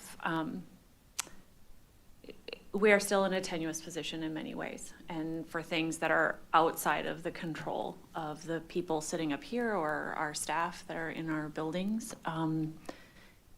I think of the budget that you guys put together and all the variables that you kind of have to guesstimate at and work through until you hear more from the state. That is a tremendous lift. Trying to find the kids and make sure we're enrolling them in 4K and in kindergarten and really getting them into the system, that's a lot of work. And I think it strikes something we're going to be talking about later, you know, I think on this agenda. I talked about community involvement and partnerships, and this is really going to be, it's a community conversation, quite frankly, of what we see happening here within our budget, within our district, and in our region, of what does this mean? It changes the makeup of our communities when our schools start to decline at the rate that they are. How do we think about that? What are we going to do as a community? And that's, a lot of those levers are going to be well beyond the people that are sitting at this table to influence. It starts first and foremost with all of us talking with our state legislators and saying, what are you going to do about state aid for schools and making sure they're made whole, make this right. But there's more conversations, I think, to be had as well. So thank you to your team. Appreciate the update. Look forward to, I know this is one of many for the coming, so this is not the end of the story. It's really the beginning of it for us. Mr. President, I would just say, you know, as many people probably watching anything on TV know, we are in campaign season nonstop now till November.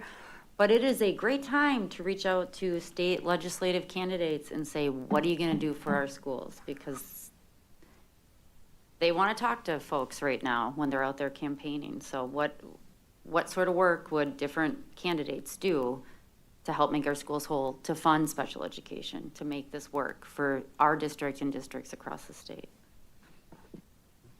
Okay. No other comments? Back to school update with, once again, Nick. You bet. So just a quick reminder. School is starting here in about, kids will be here in 2 weeks, but staff is already starting to show up tomorrow. As far as teaching staff, as early as tomorrow, elementary leadership meetings start tomorrow, and we start to work through some of those things. The new educators, so our new staff, show up on Friday. Remember, the school board is invited to the new staff luncheon. I believe that's at 11:30. Akeem, is that right? On Friday, that'll be at the high school. It'll be a little different this year. I think total new teachers this year is 10? 10. So we usually average between 30 and 35, with our highest year being over 70. So 10. And a lot of those, almost all of those new staff members are secondary teachers, people that, left, got jobs, different things and stuff like that. So it'll be a much smaller group when you put it all together. We also have so that is this Friday, and then the following Friday, on the 21st, we have our back to school all staff meetings and wellness stuff. The wellness walk starts at 7:45 in the morning. It's going to be at the high school. It's out on the track, and then we'll move inside for breakfast with all staff, and then we have our welcome back events. And it is a fun event. If you have an opportunity to come, it is a lot of fun. It's a lot of energy. We'll have, probably between 700 and 800 of our staff members there. It's just kind of a rally as we work through it. I know some of you have been there at different things. Some were here. I'm trying to think, was anybody able to make it last year? Bobby, you were last year. Was anybody else able to make it? Maria was last year.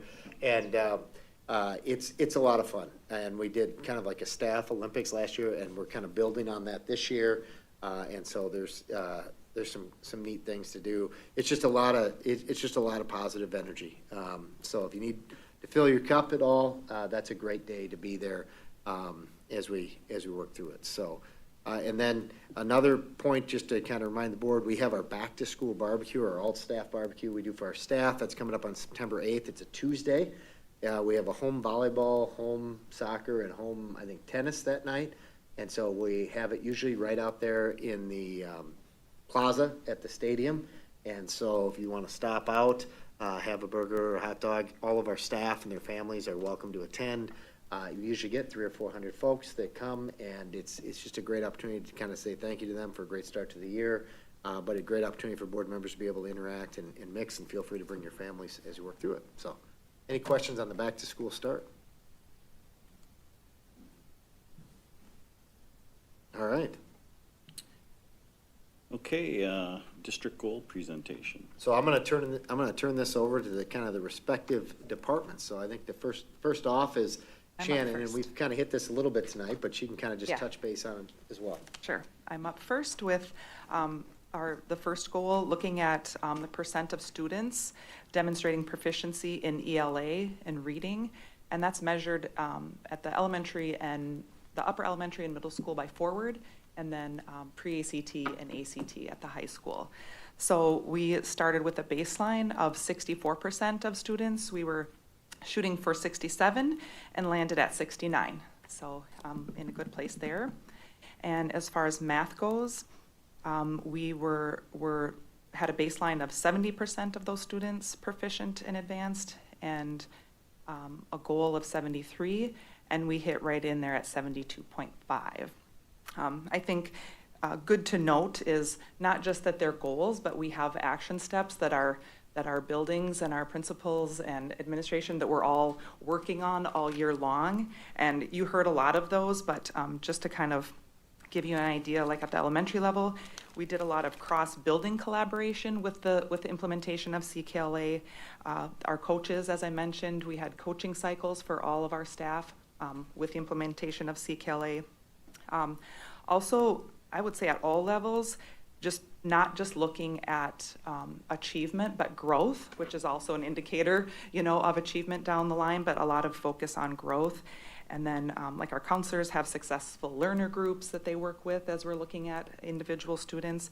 At the middle school, as you heard Jim talk about, their peer classroom visits and their multi-tiered system for supports and their focus on PLCs. And then high school, all of those things, in addition to them implementing a lot of things along with positive testing culture. So kind of getting buy-in with students and more training with staff as far as those testing areas. So that. is ELA and math for me. And then Tara's the next few. If you don't have any questions, I'll go on to Tara's. You good? Okay. So Tara not being here, I took hers, and they had goals surrounding proficient and advanced in ELA, looking at the following subgroups: the students with disabilities, students of color, and economically disadvantaged students.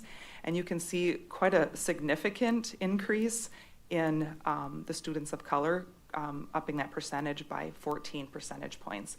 And then the other ones, just a little short of the goal, but just important to note that there was an increase in all three areas for ELA. Same with math, really looking at those groups being students with disabilities, students of color, and economically disadvantaged. We met the goal in the economically disadvantaged there, and then in the others a little short of the goal, but again, increase in all of those subgroups. So that was good news. I think it's important to note that people often wonder when we say 67% in ELA or 73% proficient in math, when we look at overall, and they're like, wow, that doesn't seem very high. But you have to remember, that would put us in the 93rd percentile. So it'd put us in the top 7% of all school districts in the state out of 421. And so we are pushing, and we're trying to get into that top 5%. That's kind of been our goal. It's been our goal for quite a while. But I think what is something to note, that even through everything that we had going on this year and all the challenges, we still showed increases in every single area across the board academically. And it's a real tribute to what Shannon and her team are doing, the principals and our teaching staff. And so really, really fortunate that we had these outcomes. Didn't hit every goal like we want to, but some of these were pretty lofty goals. Because when you start trying to move by, 3 percentage points when you're already in the 93rd percentile, those are heavy lifts. And so, but we're not going to rest on it. We'll continue. And we keep these goals in the academic achievement area. These are pretty consistent goals for us every single year as far as these areas. And the reason we break out those three subgroups is because that is about closing the achievement gaps. We want to see all kids achieve at high levels. And so those are three of the subgroups that are pretty consistent expectation that both the state measures and the federal government measures that we need to be keeping an eye on as we work through it. So good job by her team. Thank you. The second goal was well-being and mental health supports. I don't know, Hakeem, if you want to kind of address that. It was an HR area. Yeah, this one I would just say as you look at the results, it says no data. The reason why, essentially, there was no original baseline taken at the beginning of the year. And I think everyone's aware there was a bit of a transition with the HR organization last year. But I do want to call out that there were a lot of wonderful things done in support of mental health last year. And in fact, the same presentation that Nick referenced, we saw a little bit today from our benefits, indicates that there are many of our staff that this is important that they were aware of some of the opportunities in terms of supporting themselves from a mental health. I can tell you personally, as this is an area that's very important to me, and so as we look ahead to next year, I think we will see a lot of good things that will not say no data. They will say a lot of, I think, really cool initiatives that we're focused on. I think we can't focus on this area enough, so I'll leave it at that. And then family engagement and partnerships, Shannon can speak to Zello, and I think Laura talked about it a little bit. Yep, Laura talked about this one a little bit. This was an area that, like we said, if the baseline was 0% of our families engaging with this platform, it was important for us to amp that up. I would say we learned quite a bit about the ins and outs and some of the difficulties with that, with the program. We had a lot of help with this goal with Amanda and her team, and Tanya with the virtual school, and Melissa with assessment, but we worked through a lot of those challenges. But again, what this program, students during their advisory will take little assessments and little quizzes that kind of lend them towards post-secondary planning and things that they might be interested in. And so we always knew that the students were doing that. Our goal was to help the students engage with their parents in logging into it. So we were happy. We got to 51% of that goal. And so we do have plans to increase that, and then in other ways to engage families within that platform going forward as well. All right, and then I'll take the last two because the presenters aren't here. So we had, as far as operations, community, and industry connections, our goal was to get more folks involved in our community ed programming, and we wanted to increase our programming and events by 5% for the 25-26 school year. We actually, we had baseline data from 24-25, how many people are utilizing our programming. We increased it by 16% in the fall and winter, and by 13% in the spring, summer. So we're getting more people involved in the schools. We want people to be involved in the schools. We want them to use the schools. They pay for the schools, so we want them involved in utilizing our community ed as we work through it. So that was a huge success there as we worked through it.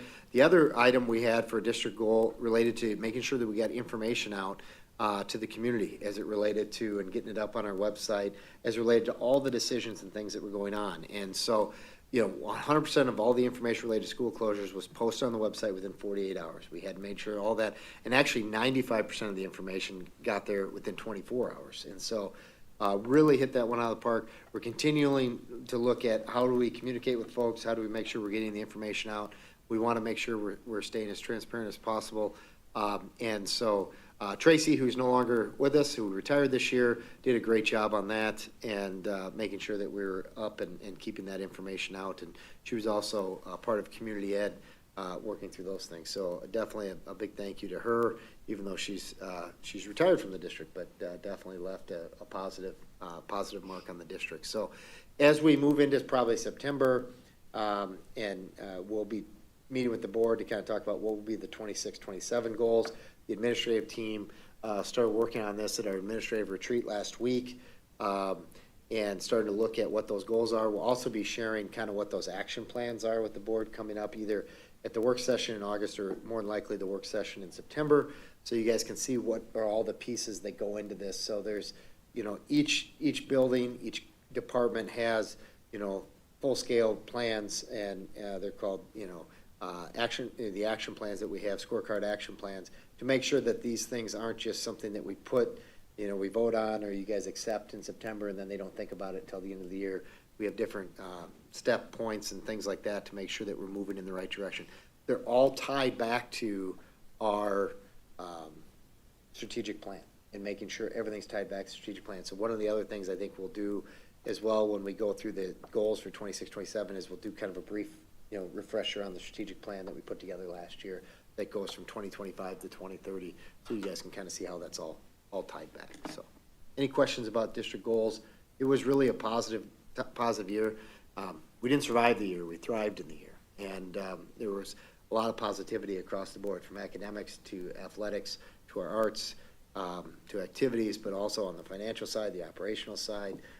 We have a lot of positive things going on, and in a year when there was plenty of negative reports out there, it's nice to be able to report there was a lot of positive things going on in the district. So that's all I have on goals. No comments? Excellent. Thank you very much, Nick. Brings us to the end of reports, and we're moving on to topics for discussion and or possible action. Before I ask for a motion for the consent items, I wanted to make a statement. I had a couple of people in the community reach out about the special meeting of July 31st and what that included or what the results were.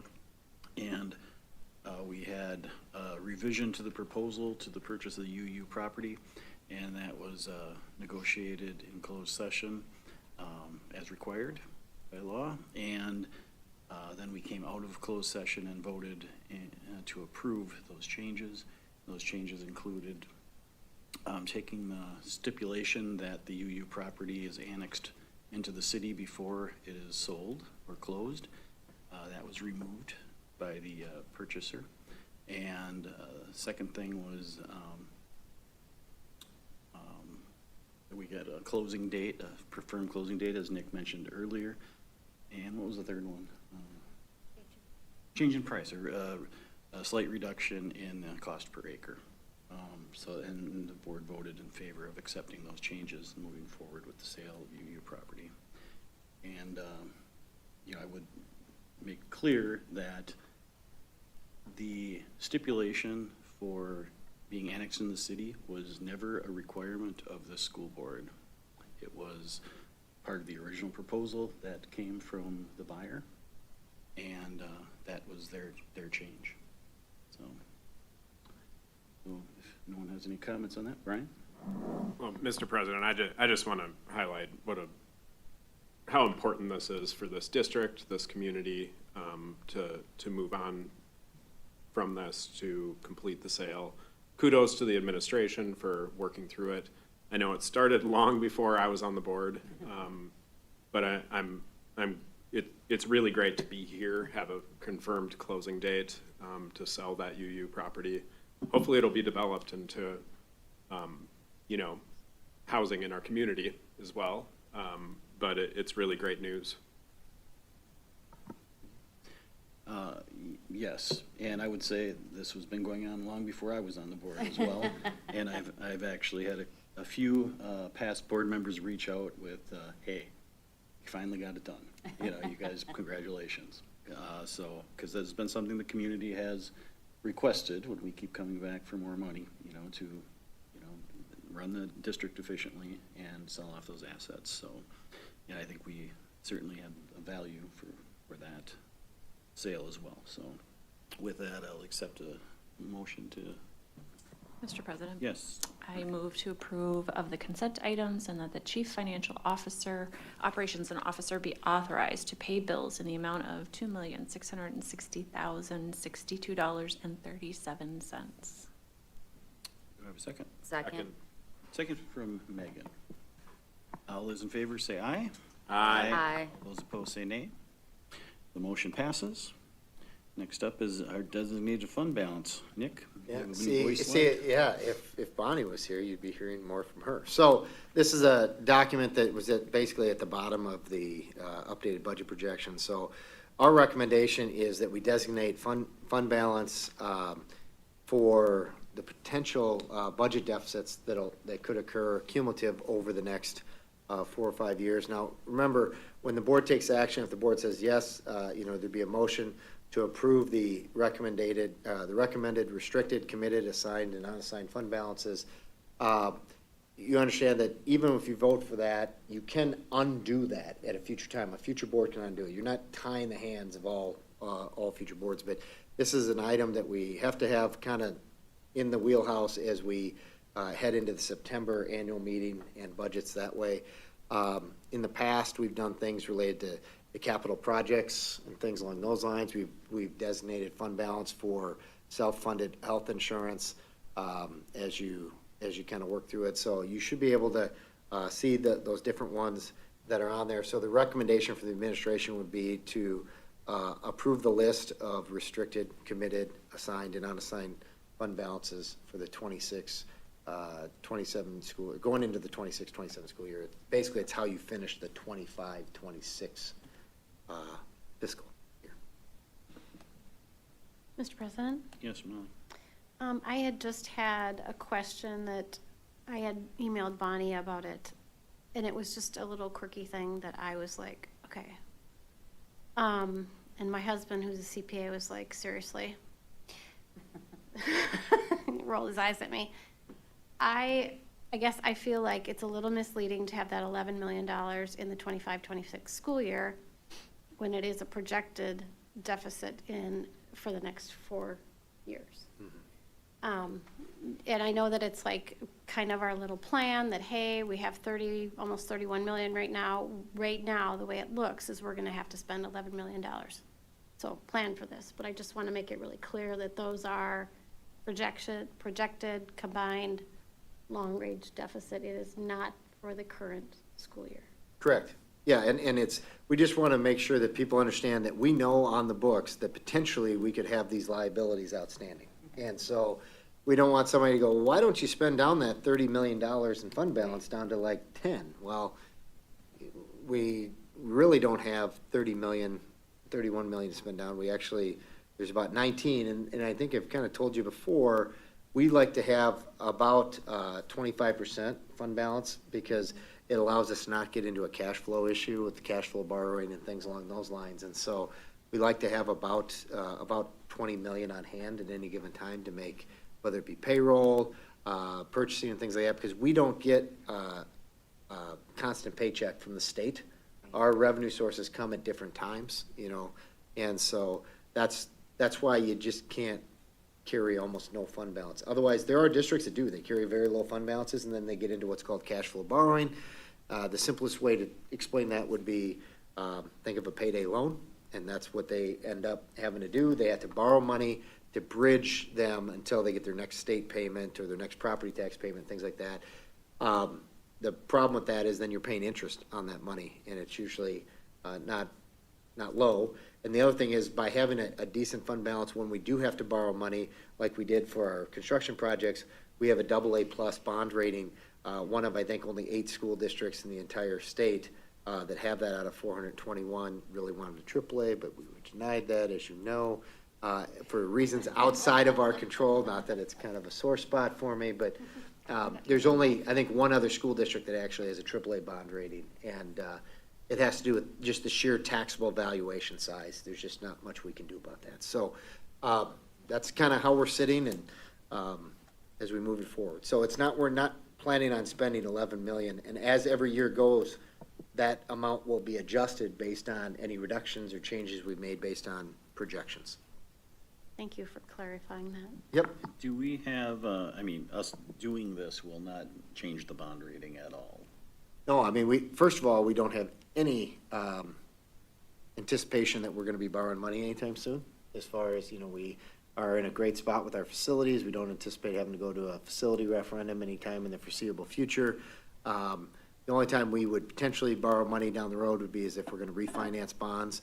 But right now, when we've already gone through the ones that we can do, and we're in a really good spot. So, and we're carrying a pretty low interest rate on our borrowing right now. And I think you guys approved a lot of those refinances in the last probably 6 to 8 months. And so, yeah, right now I think we'll be just fine. And at any point, the board could say, we want to decommit that. You could take an action and decommit it. It goes into unassigned fund balance. Megan? I was going to make a motion to approve the 25-26 committed, restricted, assigned, and unassigned fund balances as presented. Thank you, Megan. Do I have a second? Second. Second for Molly. All those in favor say aye. Aye. All those opposed say nay. Motion passes. Moving on to certified staff handbook with Hakeem. Yeah, I'll kind of talk about both of them together. So both of the handbooks, it's important. We do have a policy that outlines the expectations of updating the handbook each year, and as we prepare for the school year, we want to make sure that we've reviewed and updated those this year, both handbooks, and they're separate out certified support staff, cover the board policies, which you will see later in the presentation or in our discussion today, the insurance rate, insurance commencement rule, which has to do with when benefits start, when a new hire starts, and then benefits related to unpaid leave. The certified handbook also includes a professional credit submission date change, which allows us to better budget the credit and their salary implications, because as of right now, it's a lot harder because we find out after the fact.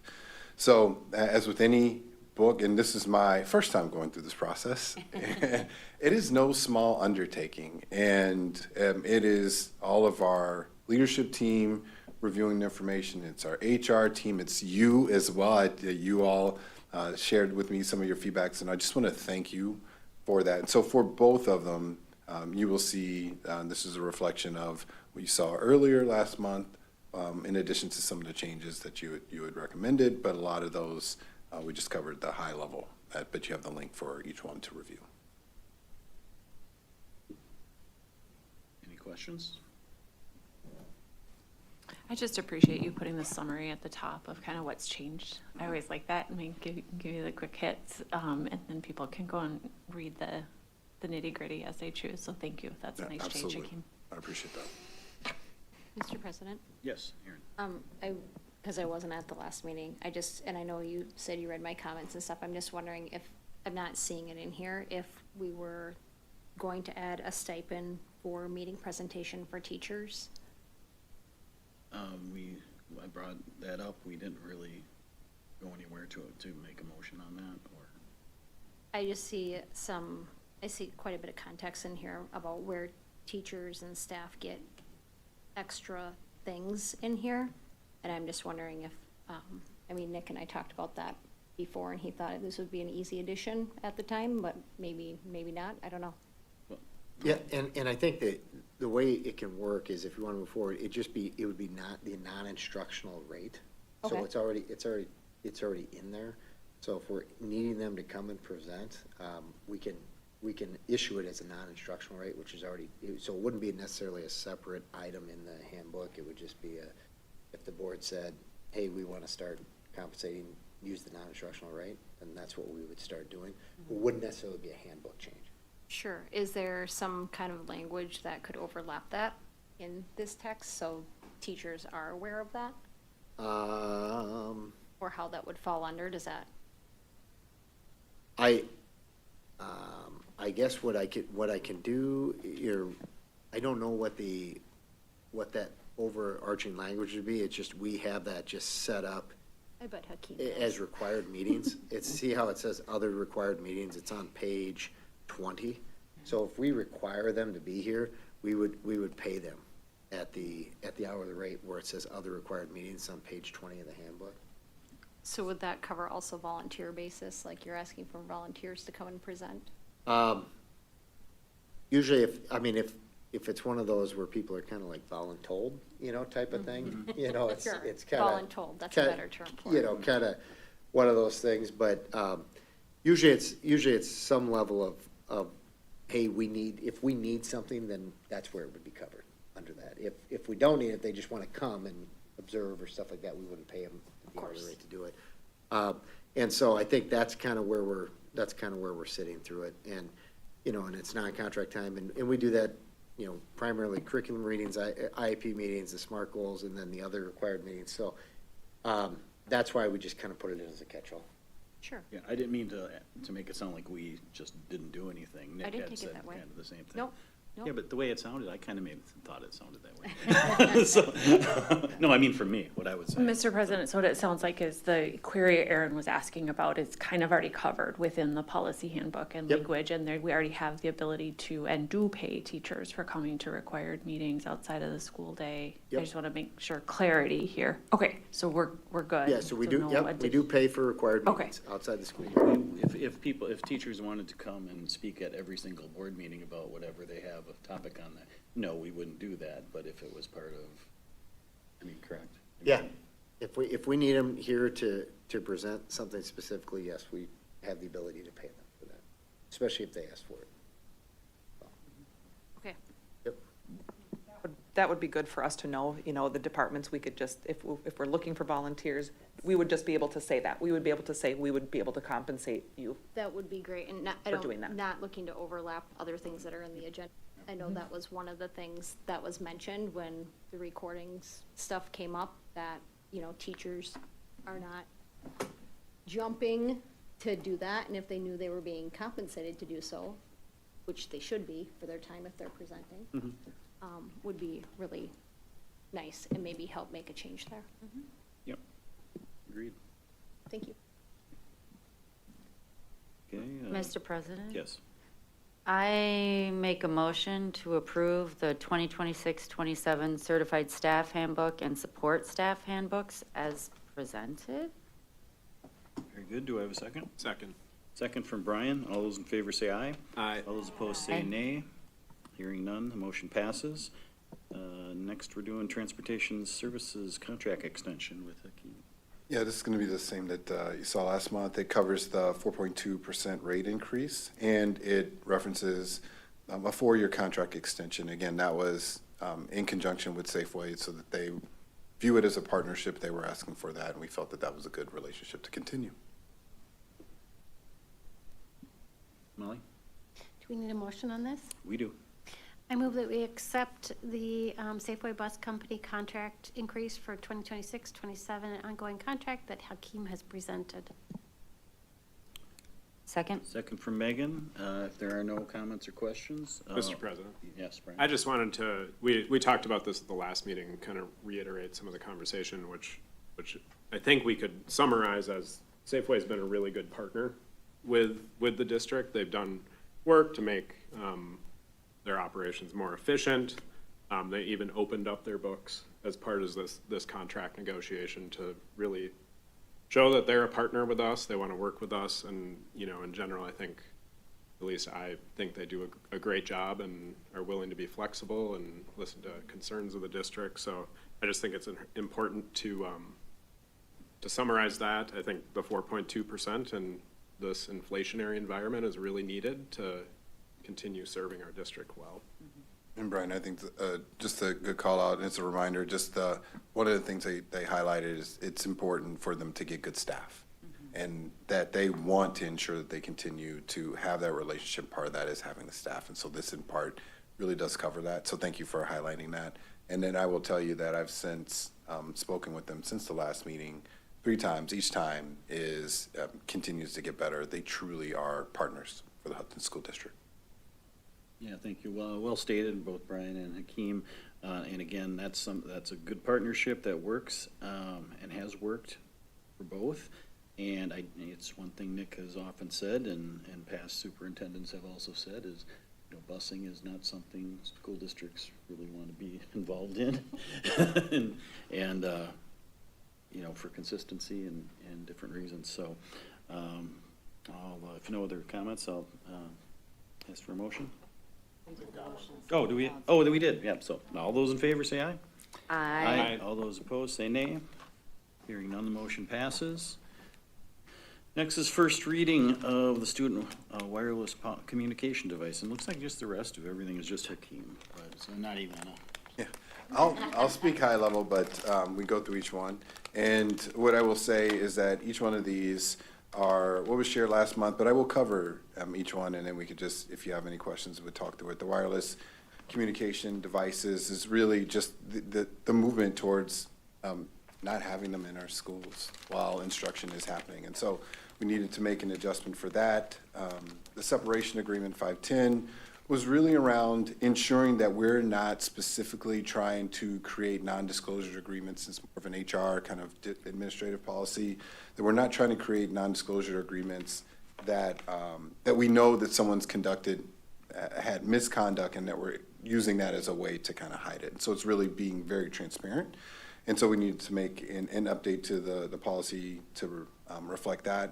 The policy 522.7, 522.71 are really reflecting Act 89, which is really focused on professional student staff, professional boundaries, which I know everyone here is somewhat familiar with, but it extends it. So there's 2 parts of it. One part of it has to do with the training, that all staff are trained at the beginning of the year by September 1st on the boundaries. And then the second half of it has to do with volunteers. And so volunteers do not need to be trained according to ACT, but they do need to be made aware. And so we have a process by which we are ensuring that we're compliant with that.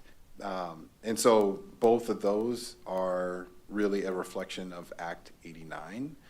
The policy 732, operation of unmanned aircraft systems, drones, is really about not having drones over student or over district or any educational event, or without the express approval of an appointee or designee by you, the board, and typically that would be like a superintendent. And so unless that is approved, we had to make an adjustment for that.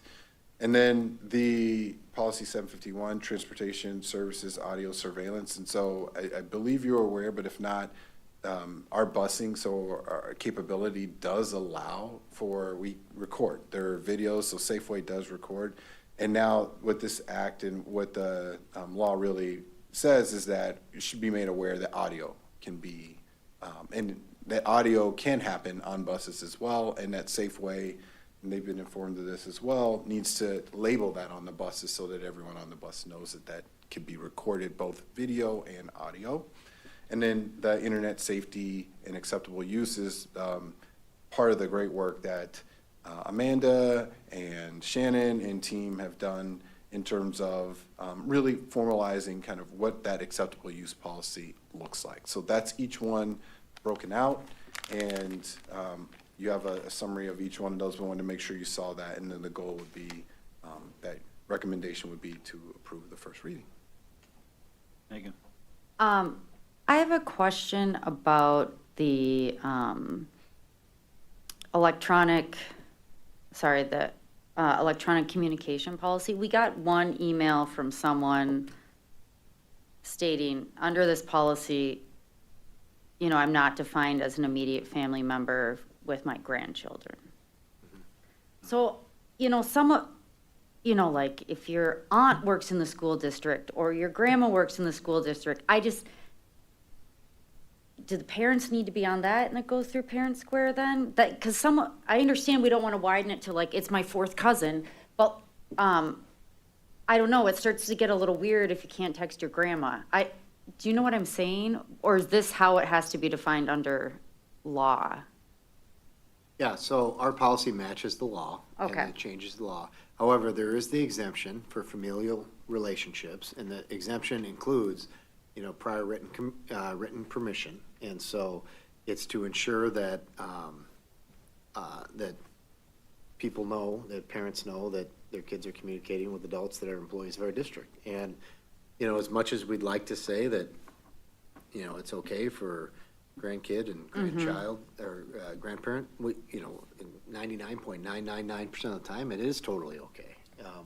It's just, we just want to make sure parents are aware. And that's just part of what employees sign on for. Yep. When they become an employee of the school district, there's going to be more restrictions than not. And so we even had this conversation, because most of our policy was in place, I want to say it's been almost 10 years. So we were kind of way ahead of where the state was in this stuff as it related to this. But we had some things in place because we had teachers that may utilize high school students for babysitters. And they wanted to be able to set up the babysitting. And so we had that, I don't want to say a workaround because it's not a workaround, but we had a protocol that basically said, if you're going to interact, you need to have written permission from the parents to interact via text.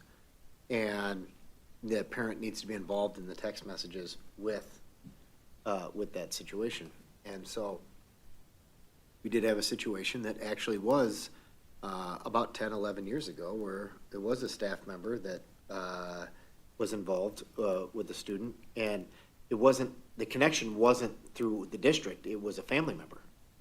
And so it just happened to be that the student and the staff member, both was our student and our staff member, but it wasn't the connection that was the district, it just happened to be that way. So there was a situation where you do have a staff member who had a familial relationship with somebody else. So it's just, this is what the law now says, and they're gonna be very strict on it. And, all the our school attorneys have said, they're gonna be very strict on these law changes, 89, 88, 57, all of these different acts, because they're not messing around with it. So, and I read the email that you guys got, and they can still communicate, they just have to go through the correct procedure in order to do it. And that just comes with working for us. Okay, I just wanted to double check on that. Thank you. And I'd like to clarify also policy 751, the student transportation services with the auto recording. Hakeem had mentioned that they will be posted on the buses, and just for those who don't read the policy out there, students and their parents or guardians will be notified annually of this policy, and besides it being posted on each bus. So, and that happens every year, so. Mr. President? Yes. I just have a question about, going back to what Dr. Olet was talking about with Act 89. So that is in policy 522.71, or? There are parts in both, and so we had to adjust both policies to accommodate the changes. And so the one thing, because where you look at 522, so DPI, the Department of Public Instruction, they're going to be instituting the training for Act 89. And so, and then there's so we had to kind of cross out the part where it talks about up into the following, because it's a wide range up to termination. And so we crossed that out and updated both this part, and then we updated 522.71 with a little bit more robust language. So we had to adjust both policies to account for Act 89. Okay, and both of those are in reference to employees.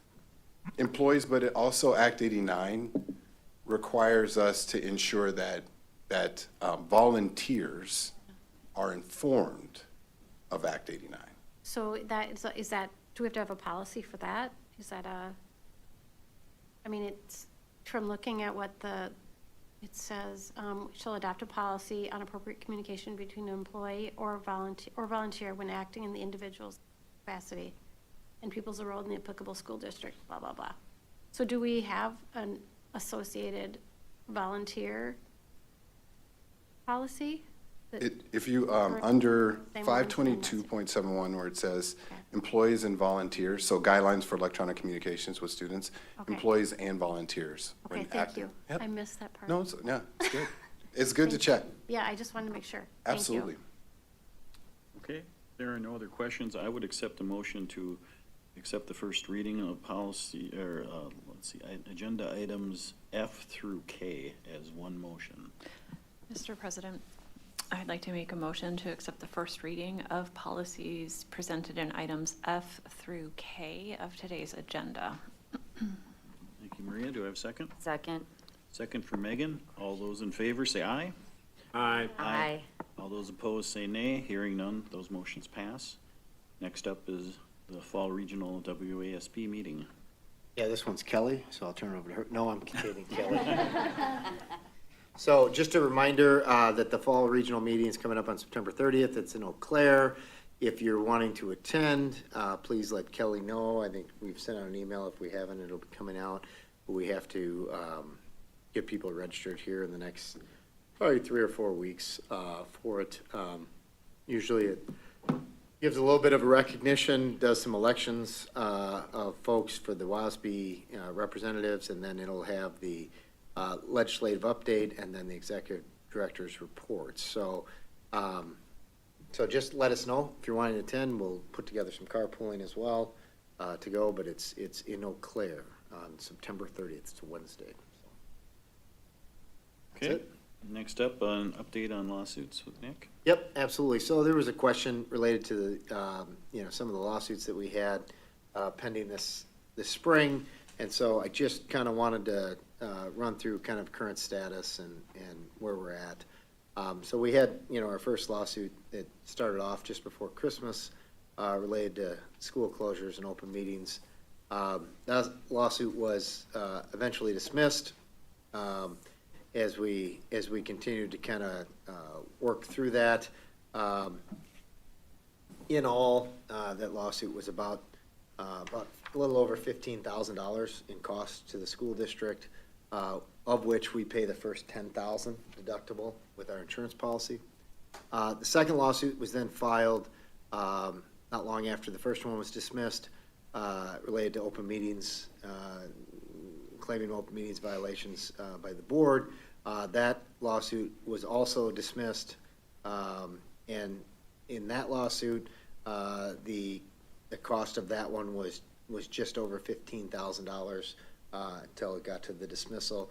The one saving grace on that is the insurance carrier allowed us to wrap them both into the one claim. So we paid one $10,000 deductible for both lawsuits. However, it's like anything with insurance. Once you use it, even though you pay your deductible, they eventually kind of get you on the back end when you do your renewals and things along those lines. And so, both those lawsuits from the spring, just wanted to make sure. So total cost of the two lawsuits was about $31,851, of which the district paid the first $10,000 and the insurance carrier paid the next $21,800. And we would anticipate that we'll eventually pay the $21,800 as we get our renewals in a year. So, any questions related to the lawsuits? Any questions? Thank you very much, Nick. Then moving on to N, which is video recording of work sessions. I don't think that's me. That's us. So, we had a vote. I think it's important to state that historically we didn't record work sessions, and going back forever, And we started recording them during the school closure discussions because we had updates regarding to the closure.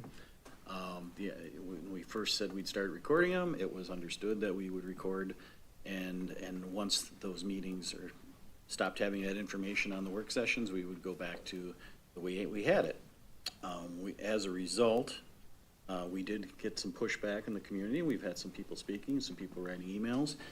We had some rather disappointing comments online about hiding, not being transparent, which I give absolutely zero credit to. But the emails that we received and the other forms of people speaking have been very professional, very reasonable, and deserve some more discussion. We did have a motion, a friendly amendment to that motion to discuss it within 3 months, and that's what we're at 3 months. So I'll open it up to comments. Mr. President? Megan?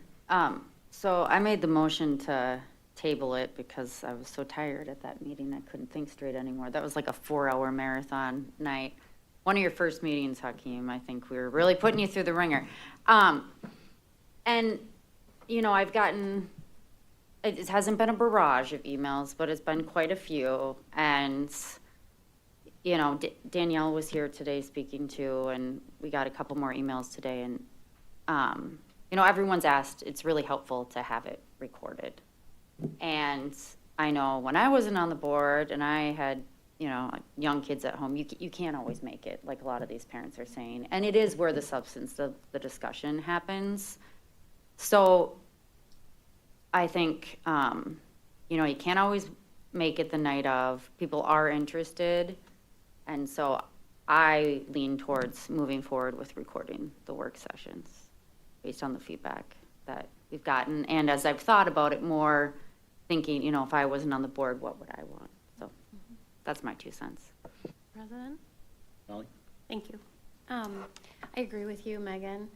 I do feel, part of being a good citizen is showing up and watching. We have that ability to do that. And if it makes it easier for some people, I totally understand that. I appreciate that people reached out and said how much it mattered to them. One thing that I think Aaron had said that stuck with me after the meeting was it's helpful to have a recording of what was said at the meeting rather than having somebody maybe take their interpretation and say, this is what I thought was said. Well, you can go and say, well, this is what actually happened. And it helps us too, because we can go back and say, review something. Maybe we didn't understand it fully, or we want to understand it better. So I guess my feeling is let's record it, and, give us grace as board members that, I might be a little more relaxed at a work session. That we have to talk about some things, and sometimes we talk about things in a way where we throw out all kinds of hypotheticals. That may not be actualities, but we have to be able to talk about it just the same way teachers need to go to classrooms or have somebody come in their classroom and say, hey, I think you could do this better, or I can learn more. We all need to kind of come together that this is an opportunity for us to work through hard problems and give each other grace. So I would be in favor of recording in the future. I think one thing that stuck to me too is, I think what made an impact is when it was, I never really thought about, teachers potentially not wanting to speak in front of a camera, and I do want to protect our staff from, things that you read on the internet, for people taking a soundbite and running with it. And I think we should be proud of our staff. We want them to be proud to present to us, and we want the community to see that pride. So, and I will say, this new room right here makes it a heck of a lot easier than when we had that, on a table in the middle with this camera that roved around and stared at you, that wasn't cool. So I think it is, more easy to do it now. And, I'm I'm in favor of continuing it on recording, but anybody else? Okay. Aaron? Thank you, Mr. President. As a board member, I would have found it very helpful to have the last meeting recorded. Even, I mean, I totally trust that Bob read the statements, and I appreciate that. Thank you for doing that. But I did miss that discussion, and I missed the valuable information that my fellow board members were implementing on that and your thoughts. And it's just, I just think it's a really great way for all of us to be on the same page, even if we're not able to be at every single meeting. Great. No other questions? I don't know, do we even need to take a vote on it? I mean, if we're all in favor? I think we do, but did we, I think we voted to not record them. Okay, then I make a motion to record all work sessions and continue to record the regular board sessions moving forward. Okay, good second? Second. Second for Megan. All those in favor, say aye. Aye. Aye. Opposed, say nay. The motion passes to record work sessions moving forward. And with that, brings us to the end. I'd accept a motion to adjourn. Motion to adjourn. Second from Maria. All those in favor, say aye. Aye. Aye. Opposed, say nay. Nay. We are adjourned.